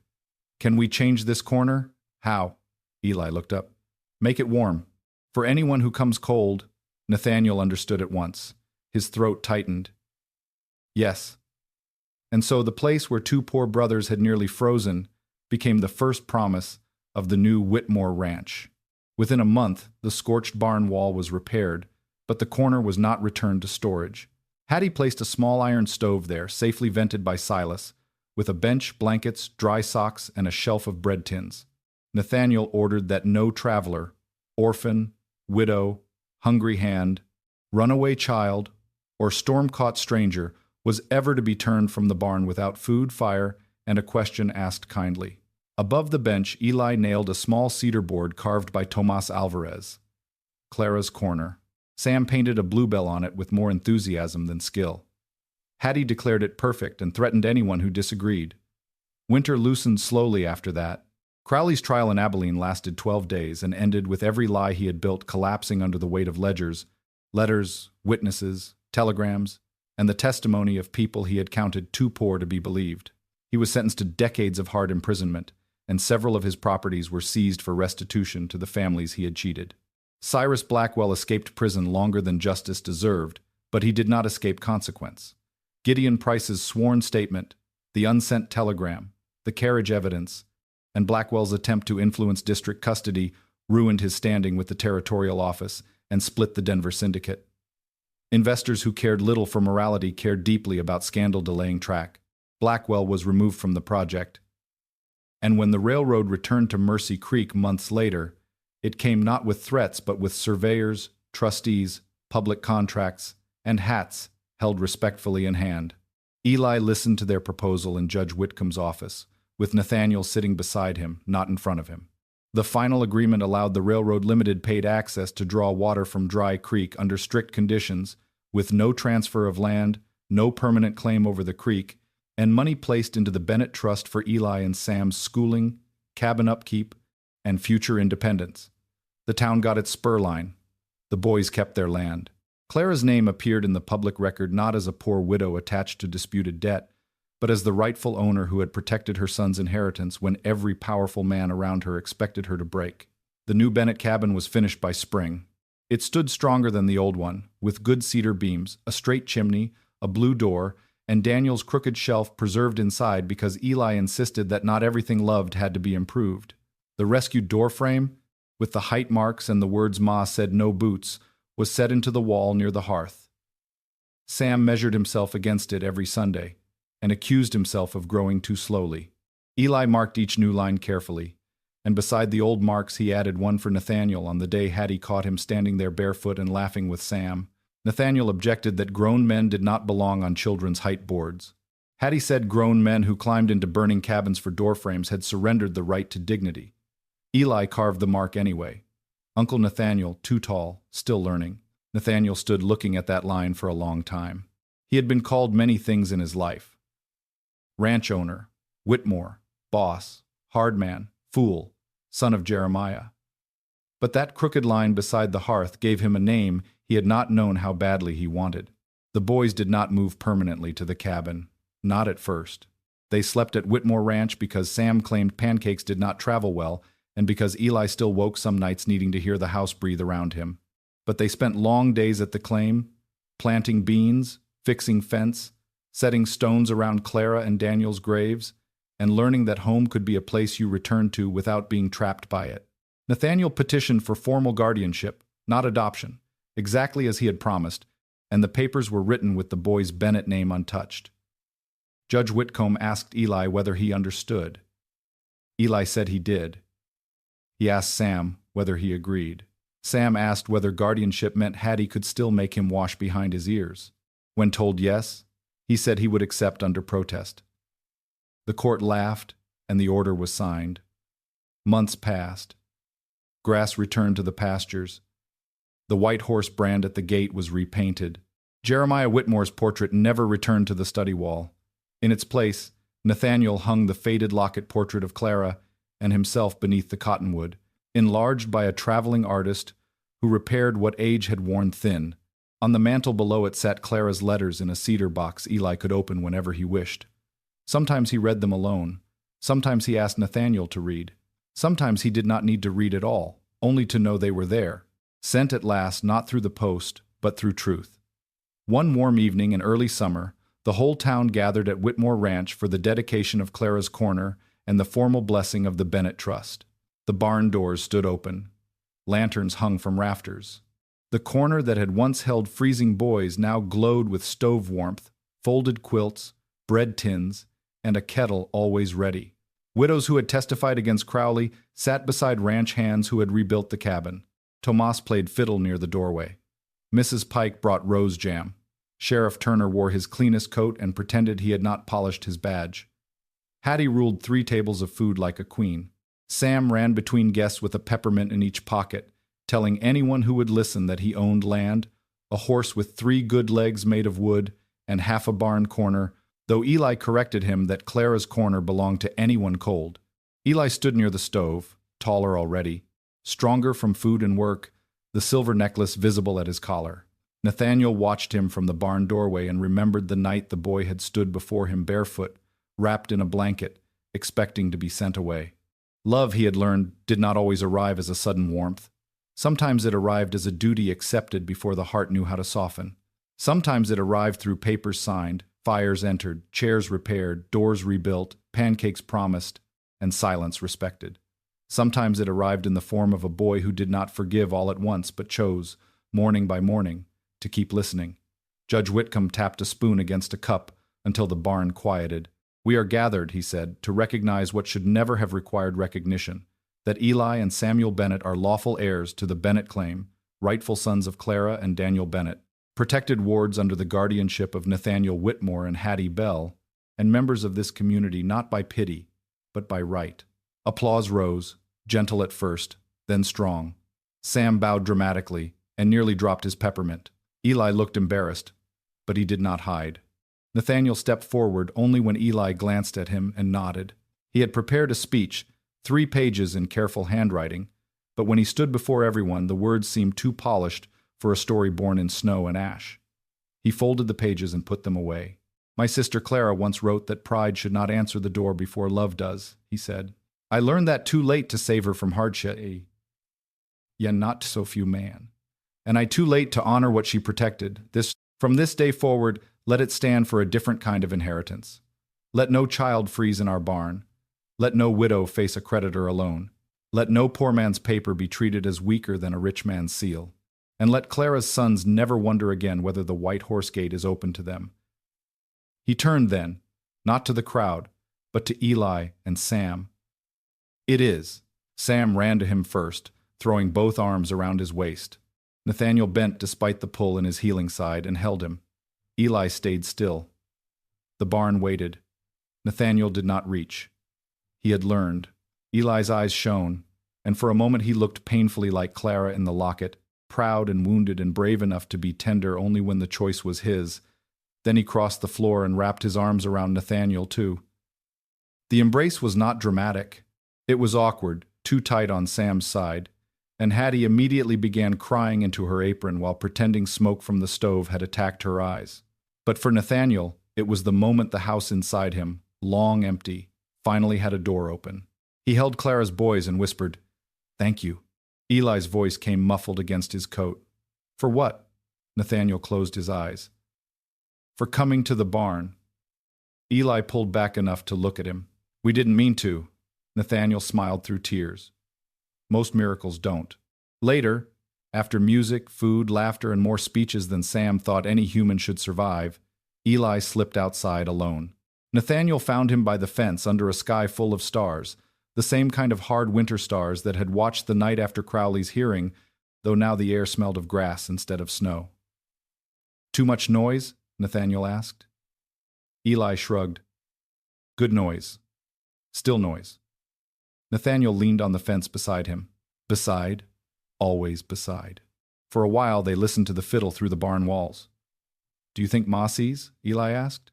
Nathaniel looked toward the east, where beyond the dark pastures Clara's grave rested on the hill near Daniel's. I hope so. Eli touched the necklace. I used to think this was the last thing she gave us. And now? Eli looked back at the glowing barn, at Sam laughing through the open doors, at Hattie scolding Silas for stealing pie, at townspeople gathered around Clara's corner, at the ranch that had once been only a name and now felt like something trying to become worthy of her. Now I think it was the key. Nathaniel nodded. She always did know which doors mattered. Eli stood quietly, then said, Uncle Nathaniel? Yes? Tomorrow, can we go to the cabin and mark Sam's new height? He says he grew because he ate 3 biscuits. Nathaniel smiled. Then we must record such a historic event. Eli nodded solemnly, then surprised him by slipping his hand into Nathaniel's. The boy did not look at him when he did it, and Nathaniel knew better than to make too much of the gift. He simply held on, gently, as the barn glowed behind them and the road beyond the White Horse Gate lay quiet at last. Years later, people in Mercy Creek would tell the story many ways. Some would say it began with a storm. Some would say it began with a necklace. Some would say it began with a widow brave enough to bury the truth where evil feared to kneel. But Eli would always say it began in the barn, on the coldest night of his life, when he thought the world had forgotten 2 poor brothers and then discovered that love, like fire under ash, can wait a long time and still burn warm when someone finally opens the door. If this story touched your heart, please like this video, subscribe to the channel, and share your thoughts in the comments below. Tell us which moment moved you most. Nathaniel recognizing Clara's necklace. Eli standing up to Crowley. Hattie saving the family with her iron skillet, or the dedication of Clara's corner. Your support helps us bring more emotional Western stories of justice, family, sacrifice, and healing to life. Thank you for watching until the end, and may every lost soul find an open gate, a warm fire, and a family waiting on the other side.